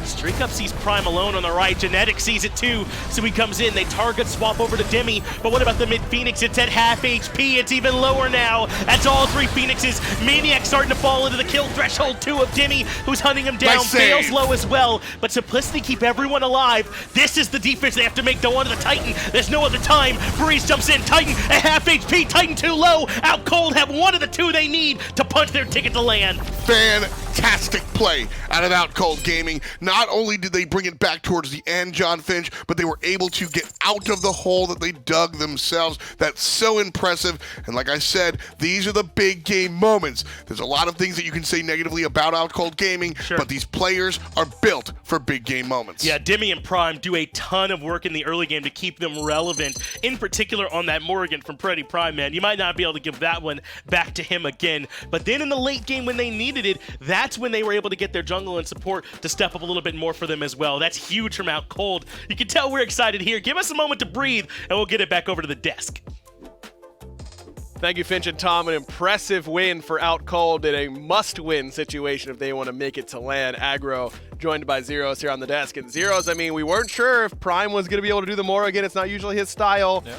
I think he proved us wrong, man. He played really, really well on that pick. He played sick. Like, I've never seen him play Morrigan like that before. So, like, super impressive. Super happy to see, like, even more teams in SML and EU, especially, have started to play a lot more Morrigan. And honestly, I love to see it. I've been praising this god for so long. You've been the main guy telling people to play it. Yeah, I mean, she is the best god in the game, in my opinion. She struggles with sieging, but anything apart from that, she just is the best god in the game. If you play her well and your team plays well with it, there's nothing that can contest her. It just does everything you need it to at the press of a button. You just press forward and turn into whatever your team is lacking in that moment. Simplicity plays really well in the defensive. I mean, StreakUp had a sick game on this Ullr. It is not often you see an Ullr being top player damage 40+ minutes in with this Hydra's Heartseeker build. I mean, his threes were hitting people for half HP towards the late game. Yeah. Like, here we go, Prime again. Yeah, but like, StreakUp just such an impressive player as of late. I feel like no matter what he plays, he can play the Merlin ADC, the Ullr mid, like, they flex around. Like, I feel like he always performs well. He is a really good player and really well-rounded for sure. But man, Outcold, you heard him say it on the desk, or at the back end of the cast there. FrostiaK really stepped up towards the late game, as did Breez. Oftentimes you want your Serqet support to kind of snowball the early game for you and make it impossible for you to lose later on, but Breez struggled a little bit earlier on, it felt like, but ended up turning up the team fights. Yeah, for sure. Like, he tried to go for the speed invade at level 1, didn't get it, and like got really poked for it as well. So like, didn't have that much going for him in the early game, but like still made it work in the late game. And Dimi on the King Arthur, as consistent as a rock, man. I mean, this guy has really returned to form. It's felt like Dimi looks revitalized. FrostiaK was able to get this kill on the DeathPanter. Is Susano won't good, by the way? That's some damage coming out there. Holy Macarena. That's Susano damage late game, man. It is something else. So now Outcold, just one win away from guaranteeing their trip to LAN. Simplicity still has something to play for, though. They can guarantee first seed with a win here in Game 2, even if they were to lose in Game number 3. So Simplicity, I mean, you're in their shoes now, Zeros. It's, okay, we lost that game, whatever. Let's just try and get one, and then who cares what happens after that? Yeah, I guess so, yeah, because they probably want to secure first seed, get a better bracket in at the placement week. So, yeah, we'll see. It's going to be fun, man. Game 2 coming at us right now. Simplicity back in that first pick position, just like they were last game. The first pick Achilles for Faeles got off to a very good start. Yep. Was doing pretty good stuff even in the late game, honestly, but ultimately fell a little bit short. I feel like Achilles, maybe not first pick worthy right now, but certainly strong. Do you think you're changing it if you're Simplicity? Yeah, I think they should. I mean, they tried it. It worked pretty well, but probably they could have prioritized something else higher, I suppose. Get a Morrigan there or something like that. Yeah, you know? maybe. Do they have a Morrigan player on that team? DeathPanter's played it, I'm pretty sure. DeathPanter plays a lot of different stuff, so it kind of would surprise me if he doesn't feel pretty comfortable on this pick. I think I'm going Morrigan first pick here, though, if I'm Simplicity. I mean, especially with what Prime just did to you with it, right? Yeah, exactly. Just so annoying to play. Yeah, there we go. Yeah, I think this is the right call. It's about time we start seeing this in competitive SMITE, honestly. Zero's like, yes, I was telling you all along. Thank you for finally listening. Outcold gonna go right back to the Susano for FrostiaK. You'd hope that he could have a better early game than he did there in Game 1, but still bring that same late game impact. And I'd be surprised if this isn't King Arthur right alongside it for Dimi. You may as well run that back. When your solo laner has a game like that, you kind of just listen to whatever he wants, right? Yeah, he ran that game so hard, like so much impact on the King Arthur. It's kind of weird to see that. I mean, you feel like Jorm should have a good matchup into King Arthur, right? Because like, you can't get outed, obviously, but it still feels like King Arthur almost always comes out ahead in that matchup. It's just that Jorm can't really die in that matchup. Yeah. Unlike some other warriors can, but he's not going to win the matchup, it feels like, you know? But it kind of feels like the King Arthur can't die either, and like, coming mid-game, I'd much rather have a King Arthur than a Jorm, so... Sure, yeah, that makes sense to me. Geb the pick here for Breez, so much more late-game focused with this selection, and I kind of like it. We've seen Breez try a lot of these invades that a lot of teams are doing, and his success rate has been not very good. He has struggled with that part, so maybe just reel him back, you know, tell him to start with us again, and the Geb, I think, should be that, but who knows? We've seen him invade on weird stuff. Geb's so good as well, like, obviously a good counter to Serqet can cancel her combo, and like, I guess Morrigan as well, because Morrigan very much relies on her initiation with her stun. If that gets insta-cleansed, it removes a lot of the burst damage that Morrigan wanna do. It also, like, you cleanse the stun, which means whichever carry Morrigan's trying to go on can turn around and go on the Morrigan before she can get to transform on. So, like, really good against Morrigan as well, the Geb pick. And a Merlin pick here for Outcold. Now, Spudio's played it and PrettyPriMe has played it, so I think you can really give this to either one. As Bastet locked in, I mean, Johnny played it earlier today. This is the Scream effect, man. I can't think of any other reason why we're seeing so much Bastet as of late. And Anhur right alongside it. I mean, you've got pretty good transformations here between Serqet and Jorm. Those feel like pretty good options to me. But I don't know. I mean, this draft just feels a bit weird. Yeah, it feels kind of weird. There's not a lot of CC on the board apart from Serqet. And then you have Geb to kind of deny all that CC anyway. Some early game power though, obviously with Morrigan can transform into Serqet, good transformation. Even Bastet, right? 6 kittens running at you. That's pretty good, and actually, it has great 1v1 potential. Actually 8 kittens if you counter both Bastets as well. Oh yeah, that's good lord. That's not what you're looking for. That's plenty of extra chase down and power. But Simplicity does feel CC light. I feel like this is all on Breez, and how well can he play on this Geb? Yeah, it should be like, if they just get off to a good early game Outcold-ish, I feel like it should be kind of easy for them. I feel like they have the better drop. But then again, you never know. A team with Morrigan can always turn a team fight around, so... Land right at their fingertips. Outcold Gaming just one win away from securing a spot at the placement week. We'll see if they can do it right now in Game 2. That's a good point, Aggro. The ticket is in Outcold's hand, but Simplicity could still snatch it away here in game number 2 and force them into a decider game number 3. They won't have the Morrigan to rely on this time. Prime played it so well in game number 1. That's in DeathPanter's hands here. Can they get it done with this other unit? We'll see. We will see. I appreciate Zero's kind of dedication, loyalty to his chosen selection of the Morrigan. You know, I like that. I don't know if I like DeathPanter. Faeles rotating early onto Spudio. This is a big problem, especially when the knockup doesn't land. The slow is there as well. And there's the last bit of damage they needed from DeathPanter. First blood for Simplicity to kick off game 2 right. Well, DeathPanter starting to prove me wrong right away. That's how you do it. First blood going to the side lane mage. And really, so I don't mean to attack DeathPanter's overall skill level. He is just very much a hunter's hunter. I'd like to see him I have enjoyed watching him widen his god pool here when he brings out the Thoth, and he's played mid for a long time, sure. But I've always enjoyed the other choices, so we'll see how the Morrigan winds up.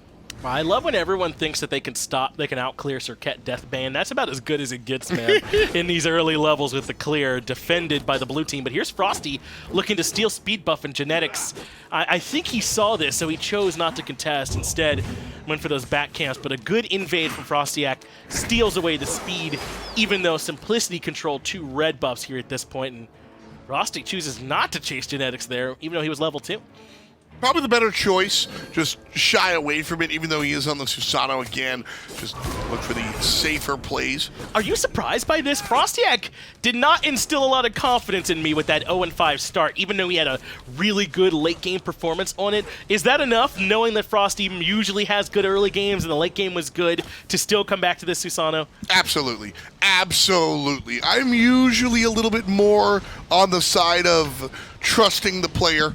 Right? If I'm coaching and you go 0-5, I ask you after game 1, was that a fluke or not?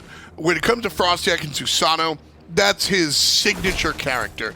If I can, there is no world where it is more likely for him to play poorly than it is for him to play successfully on that Susano. So I like the run back. I think this is one of those times where this is the correct mentality for sure. Simplicity have a ward by the Chaos side blue. That's why Faeles and Genetics are lurking. Breez comes around first, but this is going to be an all-out brawl here in the jungle. Unless Breez can zone them out, go to work, and Outcold regain control of their speed buff despite the hefty commitment from Simplicity. Good job from Breez, just making the zone out. Not one, but 2 different players there. Only at level 2. Enjoyed Geb watching the enemy walk away. Very different style from the Serqet that Breez has been kind of favoring, I would say. Breez's preferred support has been that Serqet throughout the season. The Geb has been coming up as well, but very different playstyle, so we'll see if they're able to get it. Another early game draft from Simplicity, and they're playing it aggressively. They steal another red buff away, despite Breez and FrostiaK being local, and they'll be able to get away scot-free. But that's what a Serqet, Anhur, Bastet are going to do in the early game, so I'm glad they're playing to it again. Breez a little slow there, but I won't, those 3 players from Simplicity there, and I won't really harp on the support player. But a knockup from the Geb a hair earlier might have been able to secure it. Neither here nor there. Red buff invade successful for Simplicity. For Outcold Gaming, this is a game where, again, they don't have to be very relevant early on. But at the same time, Simplicity should also, theoretically, not be so early game focused. The Bastet we saw last set come out for Johnny, where early game was trash, late game was fantastic. That's what you should expect. The Anhur for Simplicity is what's going to keep this team kind of relevant in the early and mid phase. So for Simplicity to kind of have this large boost of momentum is a little bit rough for OCG.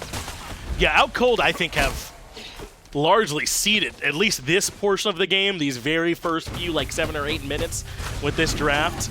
I mean, but they're fine with it, right? They're going to have a Geb and a Jing and a Merlin and a King Arthur later on in the game. So they've got to find a way to make sure they're not giving too much up to this Anhur, Serqet, Bastet. But as long as they're, in a same spot to where they were in game number 1, I think they should be fine. Heyo. Just clearing, I suppose. I like tilted my head like a Cocker Spaniel. Like, what? But yeah, it just wants to clear it out. Head back to base. The Anhur's going to finish out the full boots.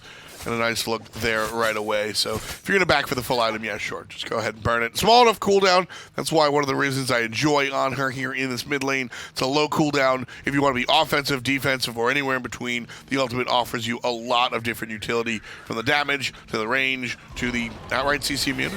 Yet another red buff invade attempt from Simplicity, but not there in time this go round. That means Outcold defend it. And finally get that red buff in the hands of Prime, who did grab himself the Cursed Orb, the Tier 2 of the Doom Orb that's become the more popular start. So even now, Prime can be a little bit more relevant in these fights than you might expect. Love this item, mainly because I just love to see big power numbers. Doom Orb 145, Cursed Orb at 55, sure. But some players tend to leave this here. Breez leaving nothing on the table. Oh, Genetics just barely manages to get his way out of there. Prime, I think, getting disrupted by the Obelisk from StreakUp and not quite able to get all the damage that they would have needed to take care of Genetics. And that's with this Talaria boot start from him, too. He wasn't getting any extra help in terms of prots. Love the Talaria boots from Genetics. His job is to just get out of there. Conversation could be about the tank boots, right? 21 prots is nothing to shake a stick at, and Outcold Gaming have a decent way of proccing it. PrettyPrime's going to proc the hell out of it. FrostiaK moderately so in Dimi world, and then, you know, not so much for Breez and Spudio. So I think the speed is more important. Breez does not have Cataclysm to help him out this time. He just used it in the middle lane, and really not much way that FrostiaK can help. StreakUp was keeping Prime busy during that fight as well. So another early game where they're able to get some picks onto the Geb. But this is way different than getting picked early on a Serqet. You kind of are okay with Geb getting picked early. A little bit more so, and it's, for me, it's all about the how. DeathPanter could be in trouble, turns around. Wow. All right.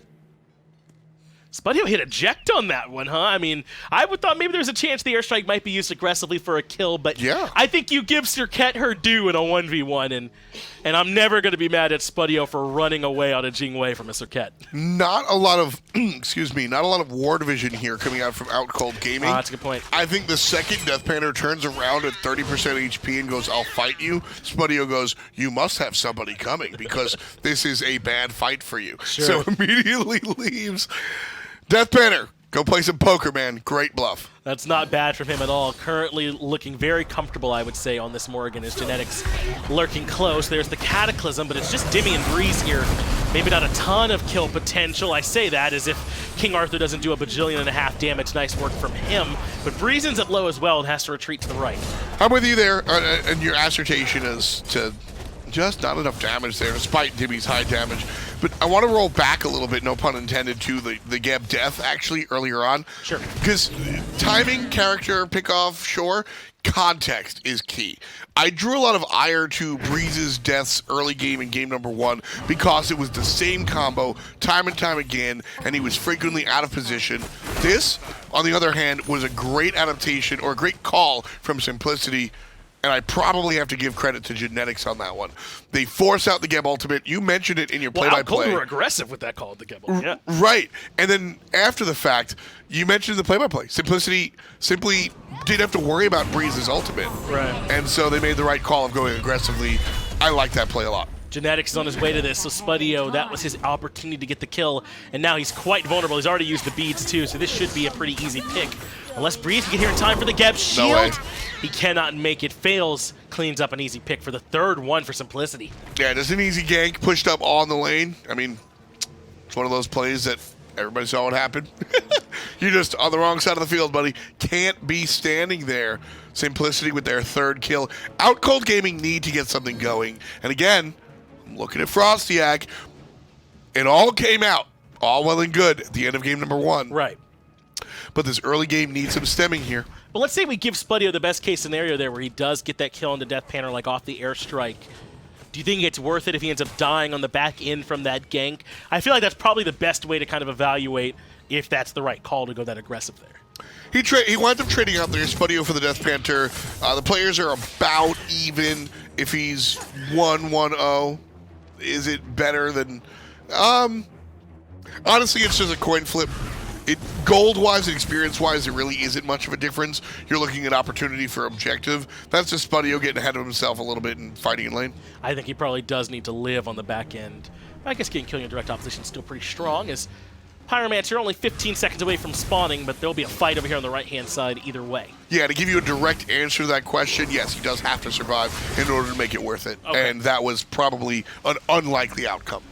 Seems so, but we have the benefit of knowing all that extra ganking was coming in. So I'm right there with you. Spudio could have had the benefit of knowing those ganks were coming by way of ward vision as well. Sure. So the conversation on the other side is Spudio shouldn't have been there without the information. Sure.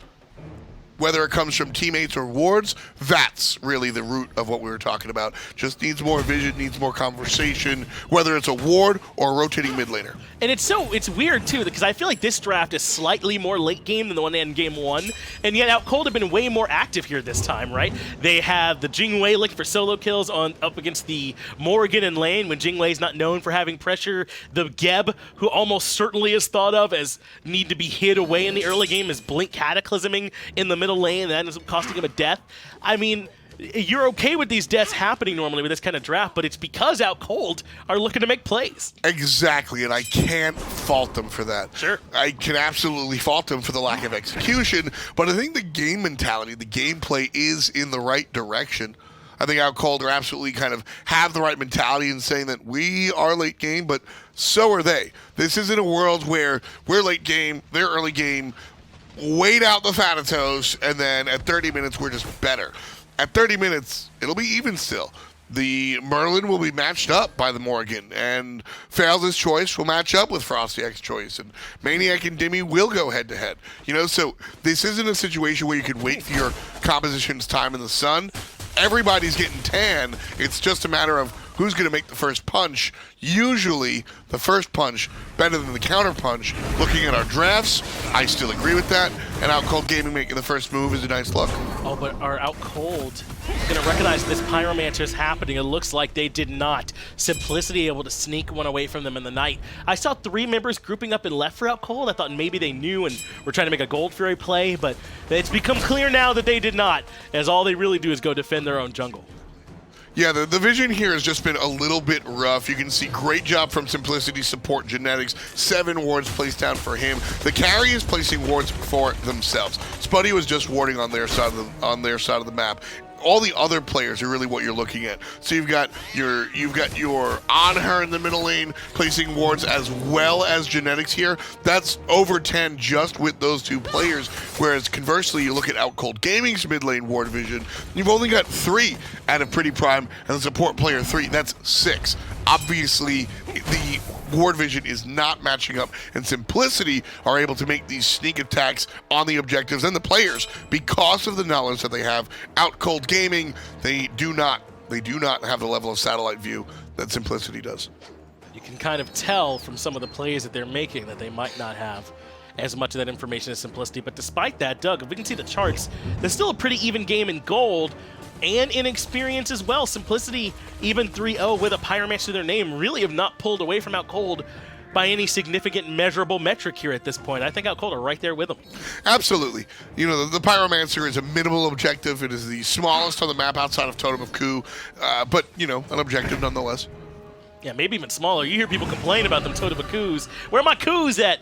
But when it comes to Pyromancer, you don't hear that nearly as much. Do they really say that? Yeah, you don't go into calls. People in the middle lane, like, come on, man, I need that mana restoration here early, and they're begging for it desperately. No. You can tell I don't like mid laners apparently. No. That I understand. I want my movement speed, but I have never said where my Ku's at. Oh, you don't hear that? That's the call. that's all I hear, dude. That's why aggro. I don't even go in comms. That's aggro looking for the jacuzzi at the gym. An aggression here in the middle lane, though, as the force maniaKK into the ultimate. Genetics tries to lock down PrettyPriMe, and he does a good job of it. That brings him back towards the catch from Faeles, and StreakUp gets the credit. 4 unanswered now for Simplicity, and they might even get to tier 1. FrostiaK is not in this conversation at all. I wouldn't be surprised if that's his own team picking him. I don't understand this mentality here. FrostiaK is going to come in the back end of the fight, but this feels like way too late maybe can get this kill onto Genetics, but he gets interrupted and controlled. He does make it back in time for the kill to make it 1-for-1 support for mid laner, but now he's just going to be chased to the ends of the earth. The ultimate from StreakUp not available.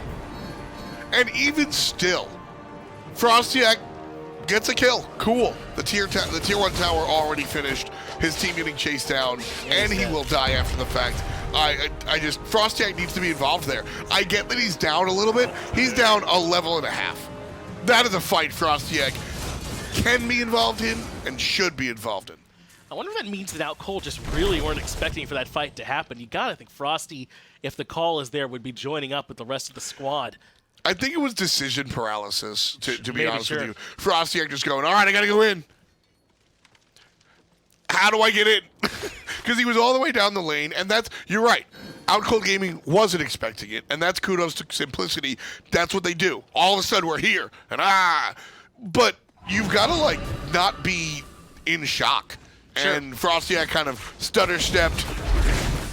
Very small difference between hesitation and just rough stuff. That's fast on this Gold Fury. Breez gets zoned away by the Impale from StreakUp, and that's a Gold Fury on the side of Outcold, but they've locked down Genetics. maniaKK makes into his ultimate, but I got to imagine Simplicity are on the full disengage here. Outcold, though, can maybe force down this very weak tier 1 in mid. Probably if they choose to, but with StreakUp here, might be a hard choice to commit to. DeathPanter and maniaKK lurking. That invisibility will last. All right, the onslaught here onto the tower is good. And they've got StreakUp locked for the CC chain, but they won't hard commit. Outcold on the back end, so they grab 1 kill onto Genetics. They do give up the Fury, but they also get the tier 1 tower there in mid. I don't know, I feel like that all basically comes out in the wash. Yeah, exactly. It's a nice look for Outcold Gaming in the sense that they've finally gotten an objective here. The only tower that they've been able to find, and to be fair, it's the exact opposite of what Simplicity have gotten. The only tower they have been able to find. But the 2,000 gold deficit is something that Outcold Gaming have to be aware of.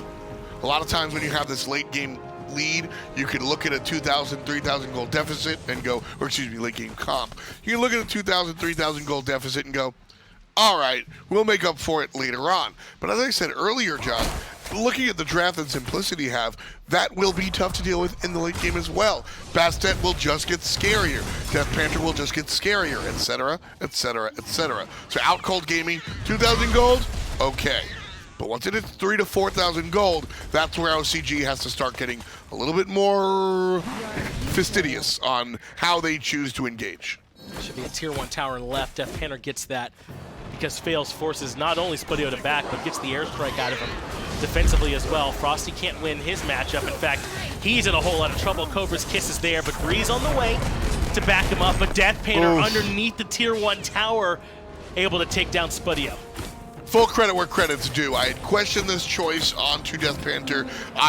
The only reason I had brought it up as a topic of conversation even is because a lot of times you see teams strip away a pick from an enemy team and it winds up hurting them because the pick being taken away from Team B did not hurt Team B as much as it hurt Team A because Team A's ability to pilot the pick isn't all there. That's the only reason I brought it up as a topic of conversation. And that topic of conversation is on the wayside. DeathPanter has not only done his job, but done it and then some. He has been very impressive and has absolutely allowed Simplicity to achieve this lead. Pyromancer has been brought very, very low and leashed just as Dimi comes in, but Prime is low in the back. Someone's got to help him. Breez on a swivel turns around with a good shield and a good Cataclysm on the 2 members. Breez doing work there in that fight that forces maniaKK into the ultimate, and Outcold not only defend Pyromancer, but they kind of send Simplicity on their way. Very, very good job. Outcold doing what Simplicity did last game versus OCG's look at Fire Giant. Pyromancer attacked one more time. So Dimi blinks forward to try and keep the team zoned away. He's found himself a Genetics on the backline on this. Serqet has him low, but a good stun comes in. That must have been DeathPanter that keeps that fight from getting out of hand. Faeles jumps in, pounce, does a bunch of damage for FrostiaK. He's picked now as his moment, but gets controlled on the backline. Faeles finds himself a double, but Spudio has suddenly showed up. So is Prime, and they got a couple of low health targets to try and grab. Prime, healthy as a horse, is able to make it rain and bring the pain. One goes down, but Faeles shows up. Beautiful sequence for him. 7 personally. And I think you got 3 just just in that one fight to really put some damage onto this Outcold roster, because it looked like with how low DeathPanter was, with how low Genetics was, that Outcold could run through that fight. But I think Frosty came in just a little bit too low on the back end of that fight. I've got to agree there. I think FrostiaK had the right mentality, but just did not have the HP to make that conversion, and fails. This is where I was talking about being afraid of the Bastet, Transcendence Crusher, and the Brawler's Beatstick. I mean, you're doing 100% scaling, folks. Yeah, level 18 don't hurt either, man. he's just ahead of everyone else. I mean, look where Frosty, he's level 14. He can't, I mean, he's not going to have the same impact at this point. Faeles doing the same damn thing he did in game number 2. Run the mid game. Picked it on the Achilles, is doing it here on the Bastet, who will only get stronger. But I do think that the mid game is where Bastet kind of hits her stride. Now, not because it's where she has maximum damage output. Her damage output will become much more scary as the game goes on. But players will amass more protections, and perhaps more importantly, players will be able to kill the Bastet easier as the enemy team gets stronger and stronger. PrettyPriMe in a 1-2 punch can kill Bastet later on. Right now, not the case. Bastet can jump in, dump her stuff, hit a basic attack, jump out. Late game doesn't always have that luxury. So this mid-game madness is kind of what I expect out of the Bastet pick at the highest level. That's what we're seeing here. And Faeles is playing out of his mind. It looks like he's working on a Blood Forge for his next item there too, which is going to make that job even harder for them to kill him. Once he's able to find that first target, which he should be able to get unanswered, he'll have that extra shield with which to reposition.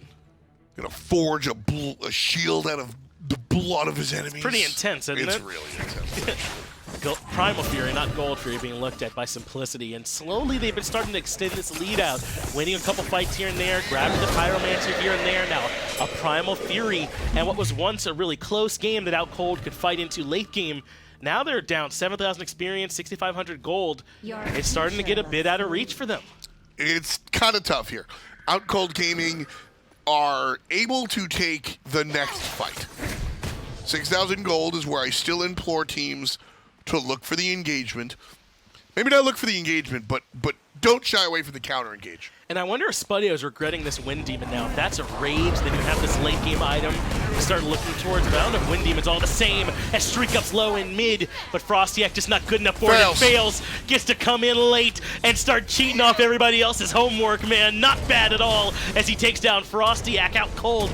They're the ones that got to fall back this time. Yeah, I mean, if Faeles is cheating off everybody's homework, it's the easy way. It's not in the back of the bus trying to write down the answers with every bump in the road. It's just transfer me on Google Docs what you did last night. It's a great job from Faeles. His teammates absolutely bring in the assist like you kind of allude to. But it's Faeles is just picking his moments fantastically. He is playing the assassin role, true and to the colors, and he's running with them. But if you don't have a bead on where this Bastet is, I can't imagine it's a good fight if you're out cold, right? Yes. Like, someone's job has to be on Faeles alert, on Faeles duty, making sure they're able to keep him locked down, mitigate him to some extent, and not let him blow Spudio and PrettyPriMe up. Theoretically, that's FrostiaK. Yeah, no longer possible in this game. Frosty needs to put his head down and farm. I don't want to see FrostiaK here. Like I said, 6,000 gold is where you don't shy away from the counter engage. Outcold Gaming should be local to the Fire Giant, Jing included. FrostiaK, on the other hand, should be farming the waves, looking for the jungle camps, and just farming up. Level 17 to level 20 is a nicer look than 16, but even still, FrostiaK, his positioning here is a little bit better than what I've seen, getting this farm in the mid lane and still allowing himself to engage if need be. Simplicity correctly. Oh no. Oh no. Control, but they're going to look for the collapse in the middle lane here on the FrostiaK. He is able to make it back out of there with that jet stream, so that is the blink that's down for Genetics, but he has Relic Dagger, so it's on a much shorter cooldown than normal. Adaptation from maniaKK in game number 2. In this last spot of the itemization, we saw a Soul Reaver, Void Stone coming out. Just a little bit more tanky. That's what I asked for. should be the right look. But this Fire Giant, it's not going to be contested at all. Simplicity have earned all that space that they just used to strip that Fire Giant away. Now Outcold are on pure defensive mode after Simplicity grabbed the objective. You know, it's funny. I find myself questioning exactly what I just said.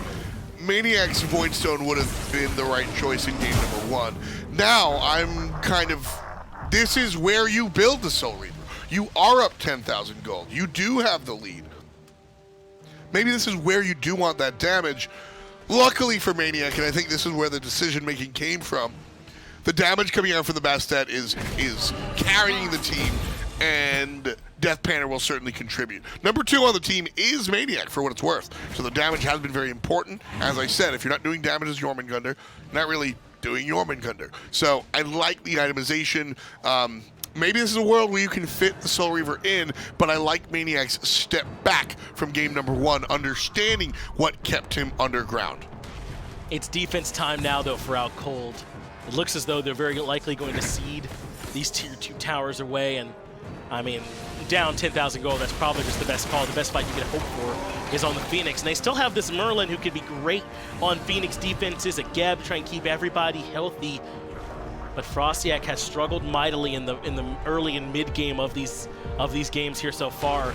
Can he still have that late game magic that he had in game number 1? I just don't know if the pins are lined up for that 8-10 split the way they were last time, man.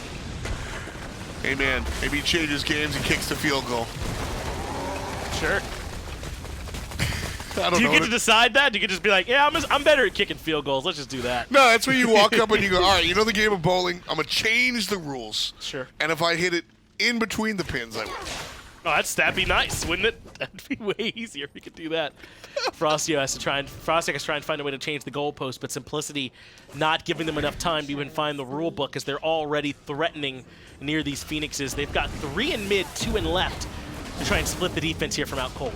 Playing some Calvin ball, making it up as we go along. Sure. What was it from the new girl, American Presidents?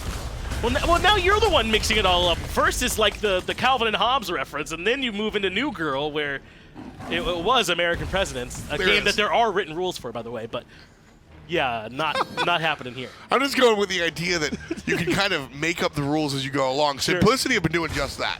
In game number 2, they have just decided what they want to do, and it has just been their rule book. Outcold Gaming are kind of, you know, struggling to find the right chapter, because everything that OCG has done here has not lined up. Dimi has actually been the light in the darkness for me. Watching what he's able to do, he gets in trouble, ults, and waits for the team to catch up. Was a nice look, but now everybody's on defense. Simplicity has cleared everything out, and they're going to look for the push in middle lane, which is probably the best choice. No, they're going to shade over to the left. Yeah, they want this mid wave pushed up and this left lane pushed up so they can essentially just take whichever one they get a better fight at. It looks like mid is where they're going to try and force this. Only 40 more seconds left on the Fire Giant buff. Relics available for everyone, but no blink for genetics, so the initiation might be a bit harder than it has been up until now. I think that's going to be the tough part. If I'm Simplicity, genetics is probably not who I'm looking for on the engage. I might even send Faeles in first to draw all the ire, and then have maniaK do this. maniaKk just walks in Breez with a 2-man Cataclysm. That gets the beads out from StreakUp, who finds himself a knock-up as well. maniaKk has ulted. He'll try and disrupt Prime Nice job. from being the zoning damage dealer here, and Outcold have kept Simplicity at bay. Really good job there. They forced out the ultimate, not just from maniaKk, but StreakUp as well. Dimi wasn't even involved in that fight, and Outcold Gaming were able to successfully play defense. A lot of that comes from PrettyPriMe, but also big shouts to Breez. That counter initiation was a stutter step. It wasn't even Outcold Gaming support going, okay, here we go. It was Outcold support going, stop, just please. And that was enough to keep Simplicity at bay. Sprint pop by Simplicity. They recognize Outcold have a bit of a power play here without 2 members present. But I doubt Outcold feel much better about defending this Fire Giant than they did about the last one. Yes, they were able to keep their base alive on that last siege, but they have not really caught up in terms of gold. They're now down 13,000. It's worse than it was before. This would be a very difficult Fire Giant fight. At the same time, with your Phoenixes up, maybe show some face a little bit. I am I am slow to my conclusion that I think Outcold should take this fight. I think they should take this fight very carefully. And if Maniac zones them out, just accept it. Yeah, I like to call it the soft defense. Yeah, show face, look for an opportunity, and if there's no opportunity, say, okay. Gotcha. I see how it is now. Understood. Ask the girl out. Just go for it, man. And when you're told no, leave her alone, right? Just say, thank you, have a good night, and walk the hell home. You really aren't even owed the no, but if she's nice enough to give you the no, then just leave her alone. That is the exact scenario that Outcold Gaming are in right now. If Simplicity allow them to, they will be able to contend. But right now, Outcold Gaming are definitely playing on somebody else's battlefield. Simplicity have the map control. I love the way they're positioned here, by the way. Oh my god, I wish I could just screenshot this. The assassin top left with a secondary assassin in the Morrigan bottom left, and the rest of the scrum pushing in this corridor, waiting for Outcold to look for a flank and get caught in it. Beautiful positioning. Blink in from Genetics. They want this fight underneath the tier 2 tower of all places, and not a bad call. They should be able to force this down because look in mid. Faeles was nearly threatening that mid Phoenix on his own. That forced FrostiaK's hand, but FrostiaK's able to defend. DeathPanter transforms with the Changeling ultimate into the Jormungandr. Outcold might have actually come out on top with this defense. Yeah, it's a nice play from Outcold. They just allowed Simplicity to walk into a blunder. They tried to take two different things going on, and FrostiaK, the biggest difference here, Heartseeker. It should have favored Simplicity, I would say, because they were threatening mid-Phoenix and Fire Giant at the same time, thanks to this Bastet. But you're right, FrostiaK makes the individual play to kind of win as one there underneath the mid-Phoenix. That's chef's kiss. That's why we play SMITE. Because if it was all X's and O's and coaches could rule the game, then coaches would ride, right? But at the end of the day, the individual prowess of FrostiaK, taking the 1v2, by the way, this guy has been miserable all game number 2. FrostiaK most stands of game up. 1, if I can be honest. And I'm with you there. I think the Heartseeker was a big part of it. You saw the big yellow number. FrostiaK taking the 1v2 under the mid lane Phoenix is what allowed Outcold to, again, negate it. They didn't win anything, but a negate is a win for the team down 11,000. And this is a big difference. Spudio was just on the Deathbringer and a blank in that first slot. It's not the full Titan's Bane, but even being on the tier 2 still gives you some of that percent pen. So there's a measurable impact to the time FrostiaK bought them. This could be a different story, though. Faeles has a great bead on where Outcold is. They're going to blink forward, and there's the jump in. Oh, they're already low already. That's a ton of damage from Pound. StreakUp is the one that literally pounces on it with a Desert Fury to follow up. Dimi in some trouble here as well. Does get a nice Geb shield, but he's too low. Faeles finds one more, and Simplicity find the fight they want. They get a third. Game 3. Down Breez. Game 3. This is game 3. I know there's a tower up, but I think this is just going to be end. Walk it up mid, boys. Simplicity will look for the middle lane Phoenix. I question if it's over. And it's definitely not over. But I think the mid lane Phoenix has to go down.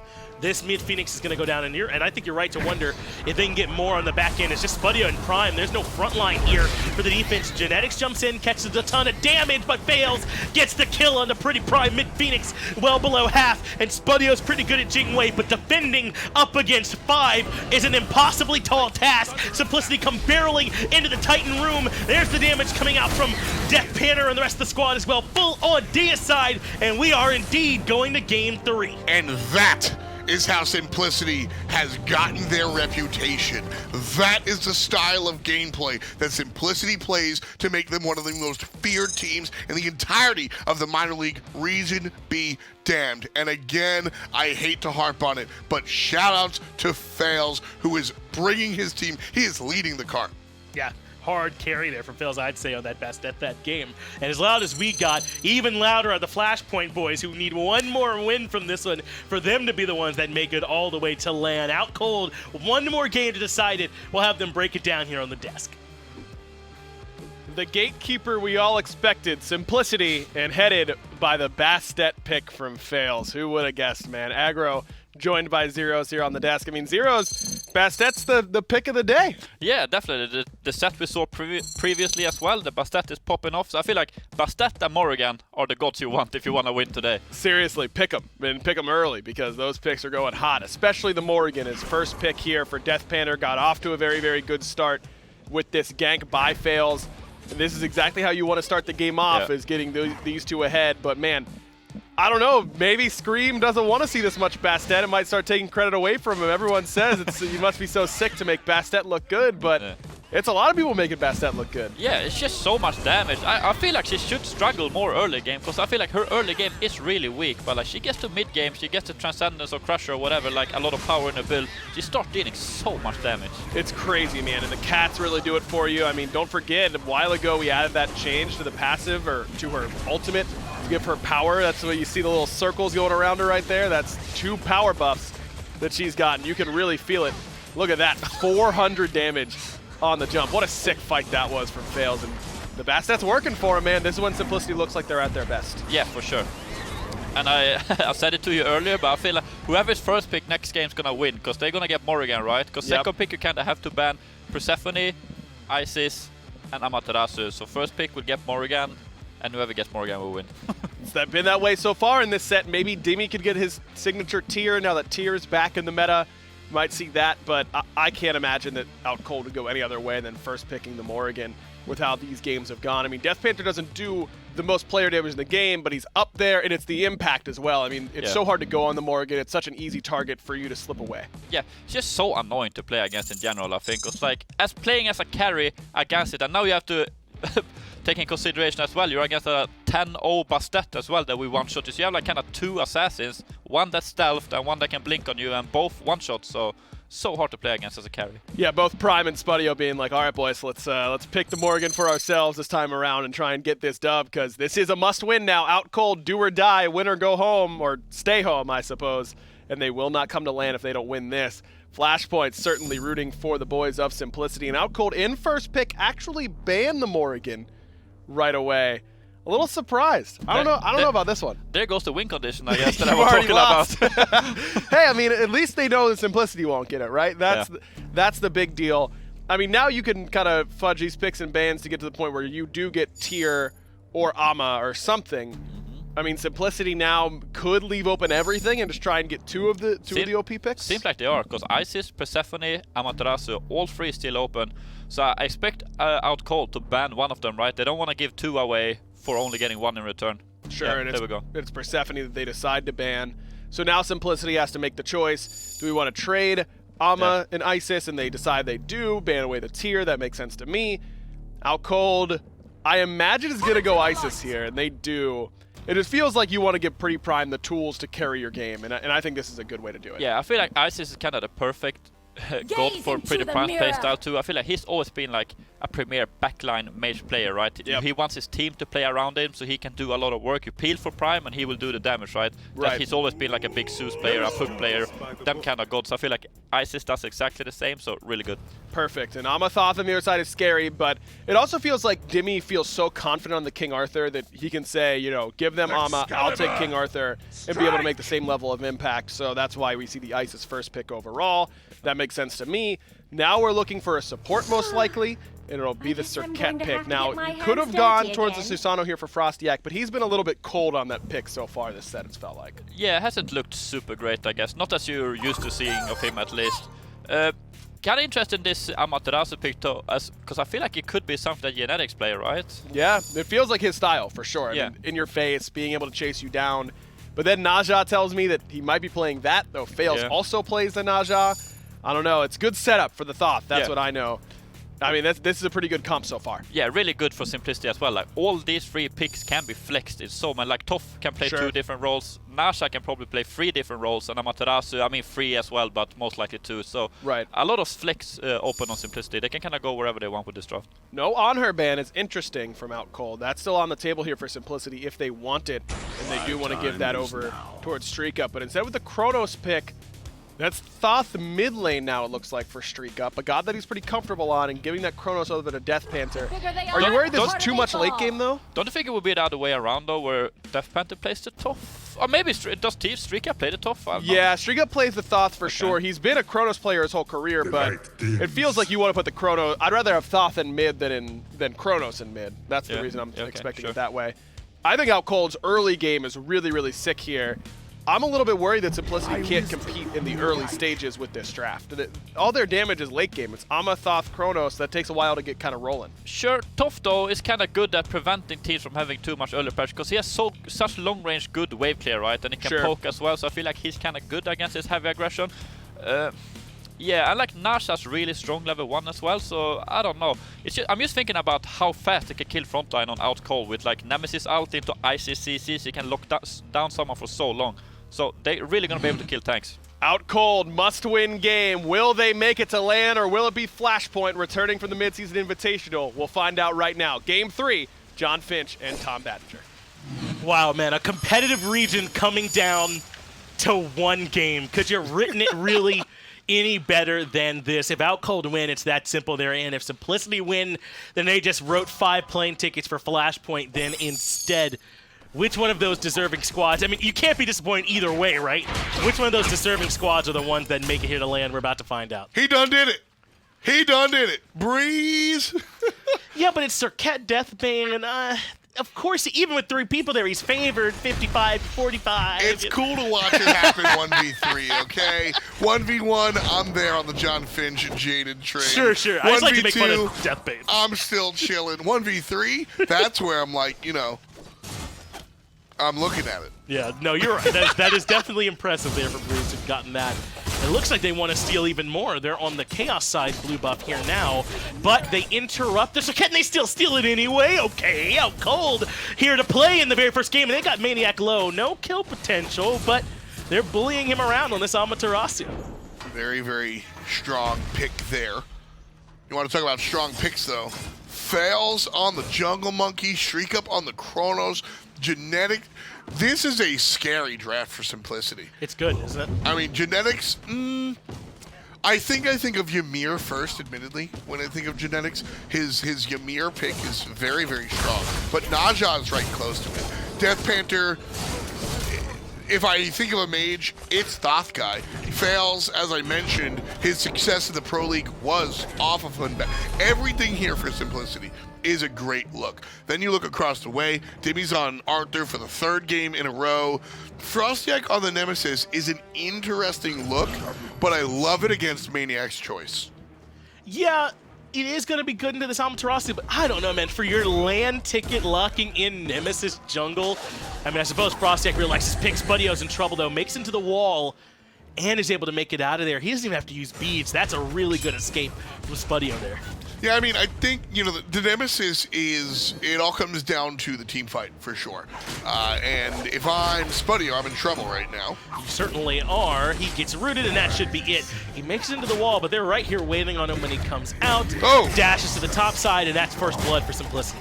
I was surprised. He went the other way.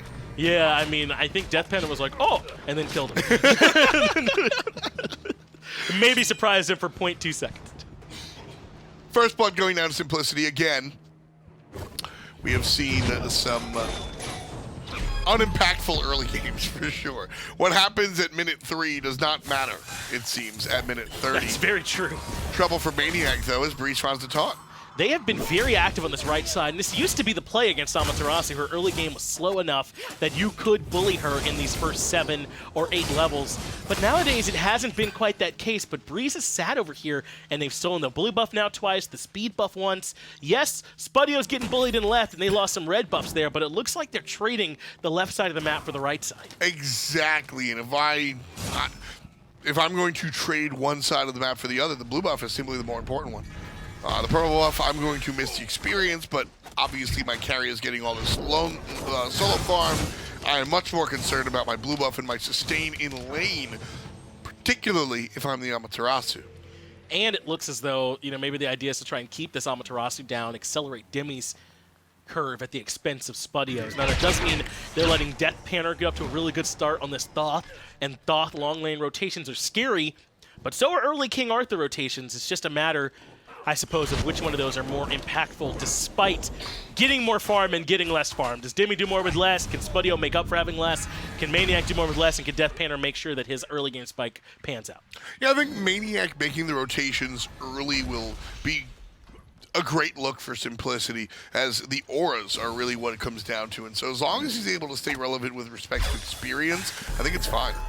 Breez is able to connect the Spirit Ball CC chain. Genetics, though, gets the ring bounce on a 2 for the slow and the wing gust, but misses 3 of them. They would have already gotten this kill if even 1 or 2 more wing gusts had connected. So they do eventually get Genetics, and he had no help coming. That was a long time. Yeah, StreakUp and Faeles were... And they still speed again? On the other side. Nice look here from Outcold Gaming on the run. Breez avoids StreakUp, but here comes Faeles. Breez has been slowed, but out comes the ultimate from FrostiaK to turn things around. There's the dash as well, Beautiful. and the silence. FrostiaK finds a kill here in the jungle, and this is why I like Isis mid. Who's better in the 3v3 than her? I don't know, man. I won't back down on that. I wholeheartedly agree. She is a utility mage at her core. Don't get me wrong, the numbers are dumb. She does a ton of damage. I'm here for it. But silence, stun, circle of prot, that is a utility mage up, down, left, right, center. I love to see her in the center position because of what she brings. A lot of it, if that's any other character in that mid lane, I don't think Outcold get out as cleanly, as cleanly, as they did. Yeah, I agree. I mean, the only death still for them is that death Spudio took and left, where he got ganked twice by Genetics' Naja, and is still holding relatively even. This early game has not looked bad for Outcold. The grain of salt, though, is that you very accurately pointed out earlier, the early game has not seemed to matter that much in this set here so far. Both of these teams have remained very even into the late game. Even here, success for Outcold Gaming, it feels like a lot of momentum, but then you look up at the goal and you go, oh, it's a 400 goal. Who cares? So I think it's, oh! That was close. But close only counts in horseshoes and hand grenades. Maybe This some ain't cornhole. that. Yeah, this ain't that. This is not horseshoe and hand grenade, so you're right, it would not count here, based on those parameters you just established. Or cornhole. Or sometimes cornhole. Yes. But that's a tough shot, what Genetics is trying to do there. The blink of the Windfire wheels over the wall. And for what it's worth, I don't think Spudio really dodged it. It just kind of missed as Frosty finally gets caught. But the beats lets him get away from the sash and the Fear No Evil. Well timed from Frosty and maybe poorly timed for Simplicity. Breez blinks to the back and chases out Faeles, and here comes PrettyPriMe. Dropping down the circle. That'll heal up FrostiaK. Nice movement coming out for the assassin. He steps back up to heal, but he gets sashed yet again, and this time there are no beats for him, so FrostiaK walks in and insists that he dies in this engagement. A little bit disconnected there from Outcold, but Spudio shows up all the way from the left-hand side. Final Judgment, though, runs over Breez like a Mack truck. PrettyPriMe is able to find one nice Spirit Ball, but maniaKK rotates over, and Dazzling Offensive remains one of the better abilities in the game. Genetics gets caught, though, by Dimi. Good sash, but it's not enough to save him. Meanwhile, another kill comes out from DeathPanter as he shuts down Spudio. 2 for 2 at the moment. Dimi versus the world. At some point, Finch, I think it was time for Outcold to abandon hope of this speed buff invade. And it might have been that's what this is about, right? a full minute ago. If that's a red buff invade, I'm even a little bit more willing to say okay, but the speed buff invade, you are so far deep. But at the end of the day, Outcold Gaming needed to kind of get their teammates out. I understand. Wow, man. This is stubbornness from them in a game that they absolutely need to win. And now Dimi sticking around in this fight, trying to do his best variety impression as he is able to make it to the sky, is still healing off this Galad shield. Maybe he is doing his variety impression as he survives. Dimi's doing his own Dimi impression there, man. Just completely surrounded and leaning on the healing. That's exactly what he's supposed to do in that situation. I say it often in my play-by-play. King Arthur surrounded just the way he likes it. I mean, you want to get all those procs. Great healing from Dimi, and understanding, it's not as simple. You can't go home, pick King Arthur, buy it, push all your buttons. Yes. It's very much about understanding this dead zone between you and the opposition, going in for your wide stuff. You and then typing in Mixer off. Chat, don't group up on King Arthur. These very good players know that. You do not know more than them. What's happening is that the King Arthur is on a very fine line that keeps baiting you into thinking it's a good fight for you, and they're weaving in and out exactly as you're saying. Stop it, Mixer Chat, please. They know. I promise you don't know more than them. But you all do know a lot. We have a very informed fan base. I'll give you guys a lot of credit. I think that we have one of the more informed fan bases out there. No, I think you're dumb. No, I'm just kidding.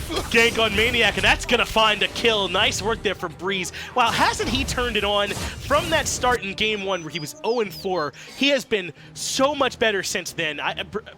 I gas Breez way too much, I think, but he's very much earned it here in this set. Well, no, I mean, this is where I start looking at the intangibles for sure, right? We can talk about, experience and X's and O's and what you've done and your stats, et cetera, but I maintain being a big game player is important. Sure. You're surrounded by Dimi and PrettyPriMe who've been able to do that, and Breez, like I said, he's got years under big-name orgs, Fnatic in different games doing different stages. He understands what it is to step up when it needs to happen. Oh, but this is a lapse, though, from Outcold. In a game that means so much, this kind of thing can't happen where a Gold Fury goes down free to the opposition. Final judgment there to confirm it, and that global sound effect lets Outcold know that they were napping. Not a ton of vision here coming out from OCG. In fact, not a ward on the map outside of the one by Blue Buff and in the middle lane. Nothing to tell anybody that there was a Gold Fury going down there. It's a little bit rough. OCG will cover by picking up Pyromancer, but, a drop in the bucket. Yeah, this is like losing the Oscar and getting the Academy Award. Am I doing that right? they aren't there to defend the Gold Fury, but I mean, I guess you get Pyromancer and you have to settle for that one instead. A little bit of a settle, but more importantly, it keeps them relevant. Only down 500, sure. And that's really what, Outcold Gaming still up 500, excuse me, and that's really what they're looking for. Simplicity, able to kind of match up what OCG has kind of amassed so far, but really it's about what OCG is able to convert after.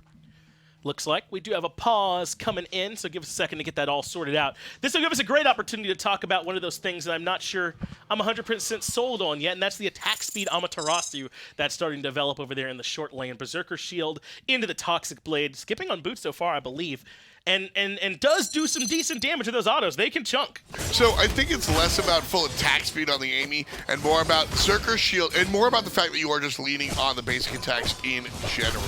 Amy's passive is actually really big. She's going to be doing a ton of extra damage when you're able to find 1, 2, 3 basic attacks. It stacks up a lot. And so with that in mind, you're going to be basic attacking often. So that's why Berserker Shield comes through. And if you're going to be basic attacking, you might as well get some anti-heal on top of it. Genetics, yet again, can't find the Windfire wheels. Breez uses the last breath to avoid the stun from StreakUp. Final judgments from DeathPanter doesn't quite find a home, but Faeles has a really good Fear No Evil to keep the fight alive. Outcold low, and here comes maniaKK, sensing that Dimi is a viable target. Dazzling offensive, not even needed. DeathPanter finds one, but FrostiaK gets the second. But now he's stuck way in the back line, and he dies for that chase. Full retreat from OCG, but Genetics isn't going to let it go down easily. Nice ultimate from PrettyPriMe, and that'll keep the fight going. Goodness gracious, very few other ults can turn fights around like that, but even with a great circle of protection, Outcold are still heavily on the back foot. Simplicity, really with not even a ton to have shown up to play here today, reminding you where they're not just the top team here in SMLEU, but they think they're the best team in the minor league just in general. I mean, they just might be. They got a great argument for it, man. Outcold Gaming trying to argue against that. FrostiaK getting separated from the team, I think, was really rough there, and that was a big issue for Outcold in that team fight. One thing that Outcold has done very well, though, has kept Faeles at bay, keeping him at a distance, making sure that he has not had the impact that he had in Games 1 and Game 2. Even in the loss, Faeles was leading the team to victory. So now on the Monkey, one of his main kind of known characters, not able to really make it happen. That's Outcold's doing. Stripping him of the speed buff time and time again, now transitioning into later stages, and just making sure he can't get these giant Fear No Evils. That's a big part of what's allowing Outcold to kind of stay relevant. And they are very much exactly that. It's 6-7 in the kills. That's virtually tied. Gold virtually tied here at this point as well. And you might even have a slight experience lead despite maniaKK's edge over Dimi here in this game. And yes, they do. About 950, this game deadlocked. I want to bring it back to that Amaterasu conversation we were talking about. It's a good time with these Ninja Tabi here. So it's really what it is it's less about I'm going to do all of this damage with my basic attacks. I don't think we're going to see Shinsai anytime soon, but it's more about the fact that my auras is what my team is leaning on. My magical shield, sure, I can do some damage. Ultimate, silence. it just allows me to be relevant with my basic attacks that I'm going to be basic attacking with anyway. So you're looking for your passive build-up. The Ninja Tabi and the Berserker Shield allows you to kind of build it up quicker, and the Toxic Blade allows you to affect King Arthur in a way that you normally wouldn't be able to.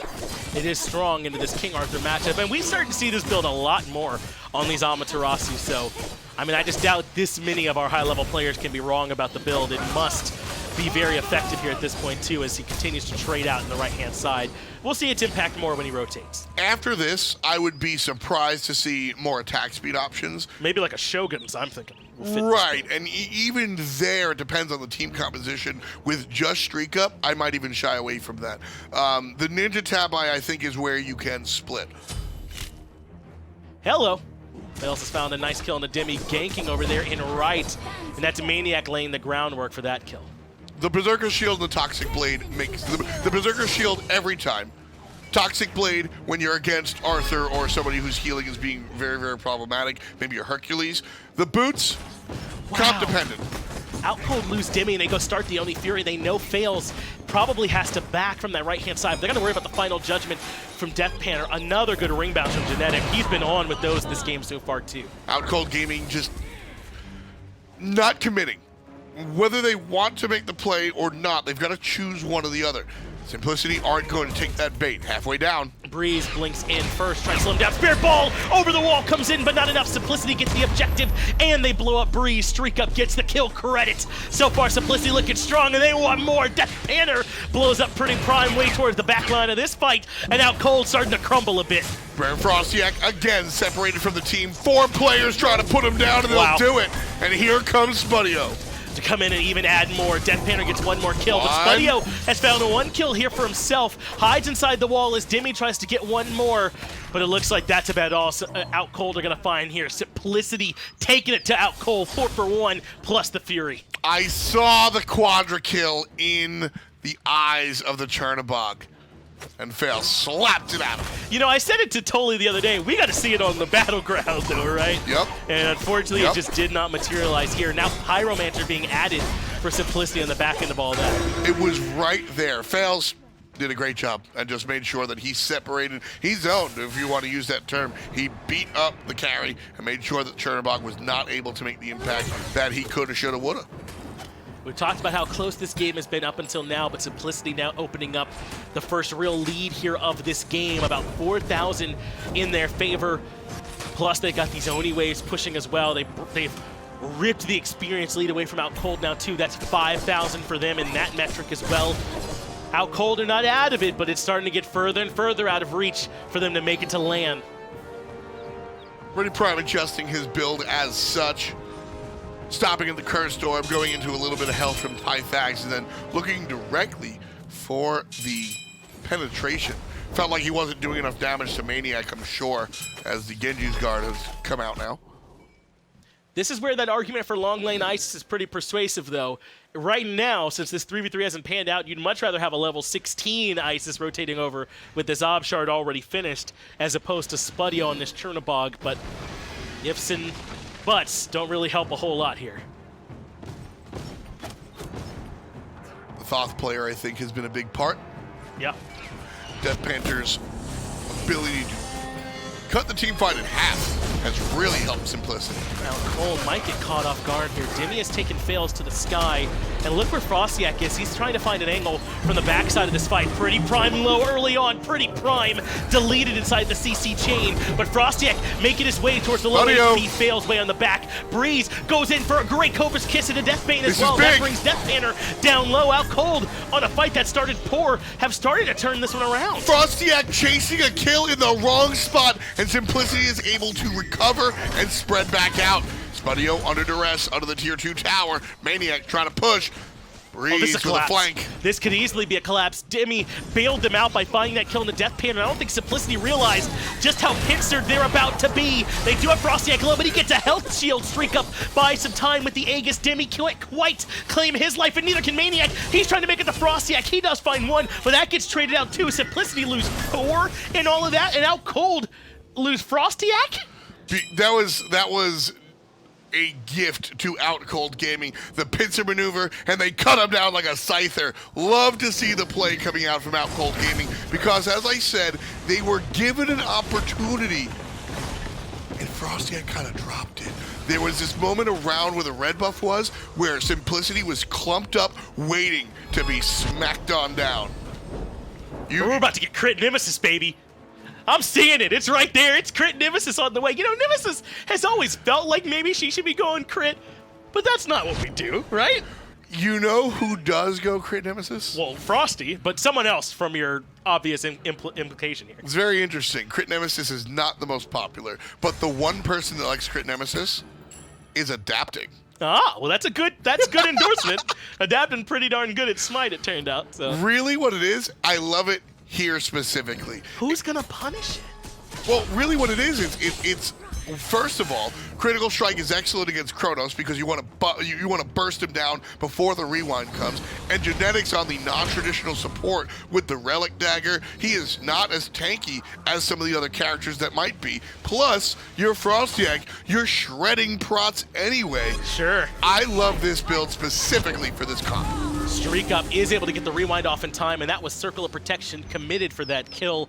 But FrostiaK has really struggled this set. The Susano was good at the end of game 1, but aside from that, it's been rough for him. Is he going to help pull Outcold back out with a crit Nemesis in a game they need for LAN? Yes, because his decision-making has been poor. His execution has been largely fine. Sure. I've watched him walk 1 versus 5 and die. I've watched him throw his life away many times, and then we watched him bring it back. Dimi lives through the initial gank. That Spirit Ball lands on a StreakUp, and that's a gorgeous fight. FrostiaK gets the last hit on that one, but that was set up by PrettyPriMe in mid. Final Judgment somehow doesn't hit home. That would have been huge. Faeles is able to take down Spudio, a double for Faeles, but he pays her on the back end. Dimi right there. FrostiaK finds his second of the fight as well as he takes down DeathPanter. Outcold, not ready to go home just yet. FrostiaK on the, he's got the, oh no. He didn't have the read. Just barely missed maniaKK. Now, looking towards Primal Fury, and again, crit Nemesis, you know what Critical Strike does well? It takes down objectives. Obviously, 2/3 of a win demon. Yeah, we're not all the way there yet. But seeing down the hallway. Well, Primal Fury being contested by Simplicity. This will not be free. Outcold do secure the Primal Fury, and now Genetics and maniaKK are stuck in a rough 3v2. Breez with the blink to body block. maniaKK with the extra movement speed has the dukes, but the Cobra's kiss is there. Breez not missing, and FrostiaK finds one more kill. Meanwhile, DeathPanter, or rather Dimi, excuse me, with the DeathPanter, hunting down the low HP Genetics, forces him out in mid. Down and dirty, man. Everybody just covered in mud. Oh, he means it with this crit. It's Wind Demon into more crit. He means it, dude. Oh, absolutely. Oh, no. Oh, no. Absolutely. I thought it might just be a Wind Demon splash, but he's all in. No, all in. Wind Demon into the Deathbringer. I love it. This is what you want. I love this choice because of the non-traditional support and the Chronos in the middle lane. This is something I'm really a big fan of. And again, the Critical Strike will assist in the look for absurd objectives like this. What's going on? They got Circle of Protection. There's no way they're going to get out confirmed on this as long as Prime times it correctly. Outcold secured. FrostiaK gets his 6th kill of the game on crit Nemesis. Genetics is now starting to fall low as well. PrettyPriMe gets one more. StreakUp can't find the rewind. Breez is there for that one too, and DeathPanter has to dash out of there. Outcold Gaming are holding on in this one to try and make their way to land. They get DeathPanter too. It's just maniaKK that's left. And see, this is what I'm talking about. FrostiaK has made the wrong choices, but absolutely can push his buttons. The thing that has changed for the last 3 engagements has been FrostiaK has had to make no decisions, and he's critting players because he can chase them down and he can play the game well. They're going to get a Phoenix, here, but they can't win. Yeah, they can get the Phoenix. They don't need to have everyone here. Phoenix will come down. maniaKK won't be here for the defense on this one, and yes, Outcold will back up. So I won't get ahead of myself. Simplicity's certainly still in this one. But I mean, I don't know if you could write it better than coming down to the final game in the SML EU. It's been a competitive region this whole time. FrostiaK struggles the whole set. And now he's off the rails with Wind Demon Deathbringer on Nemesis, 6, 4, and 7. I mean, listen, this is what you want. I mean, the Matt Christopherism is definitely high right now, but at the end of the day, FrostiaK has always been a streaky player. Yeah. And for all of the negative stuff I have said to him or about him in this broadcast, You're just always waiting for the other shoe to drop. There is never a point in time where you go, FrostiaK has played miserable, end of story. Right. You are always waiting for this guy to turn it back up, and here he is. And like I said, I maintain the decision-making has been questionable. But when Outcold Gaming just has to aim the FrostiaK at something and go, crit it, he'll get the job done. Who's going to punish it on this team? There's nothing out there that says you can't crit us this time. No Thorns, no Nemean, not even any really particularly good tanks here this game. This is the fight for it. Even maniaKK going the Toxic Blade is less tanky than he might normally be. Breez tries to move forward and find some CC, but can't get anything there. DeathPanter has Final Judgment charge, but he has to be very patient with where he chooses to use that cooldown here. It's going to be so critical for Simplicity's defense. Faeles is going to be front and center here if things go Simplicity's way. Dimi goes right to the backline. PrettyPriMe finds a stun onto Genetics in the backline. Here's the dazzle offensive for maniaKK. That's huge, but Genetics misses the Windfire wheels again. He's been struggling with that all game long, and it comes back to bite them. FrostiaK gets DeathPanter. Spudio takes down maniaKK, and suddenly Simplicity's starting to buckle. StreakUp, though, is able to get a critical one. FrostiaK won't be able to find much more here, but just 2 left to try and keep this Titan alive. Wind Demon, Deathbringer, and Failnot with the help from Spudio's on his choice. That's a great look. Outcold Gaming, they're going to siege. They're looking for land. This is them trying to buy their ticket, trying to punch it to make it to land. Titan at half HP and down below. Spirit Ball comes in. That's it. Outcold are going to be right there with Simplicity as your representatives from the SMLEU. Incredible play from Outcold Gaming. Wow. They are able to harness exactly what they need to and bring it on back. Again, a lot of it, we're looking at FrostiaK. The critical strike build in tandem with the Failnot from the Hunter allows him to make these plays. Able to just aim the weapon, charge, fire, and FrostiaK gets it done. This is why you like J.R. Smith, right? I mean, he's never afraid to shoot. And that's the thing with FrostiaK, man. No matter what happens in his games, he's never going to be afraid to be the guy. And he steps up here for him in this game. Now, I think it's a ton of help. PrettyPriMe had a sick game on this ice here this time. Breez, after that rough start in game 1, played out of his mind as well for them. And Dimi was perfect all set. But FrostiaK stepped up when they needed him here. I mean, here, frankly, I think Dimi is the hard carry for the majority of the game, and FrostiaK punctuates the sentence, that is the victory. And you see the numbers on the board.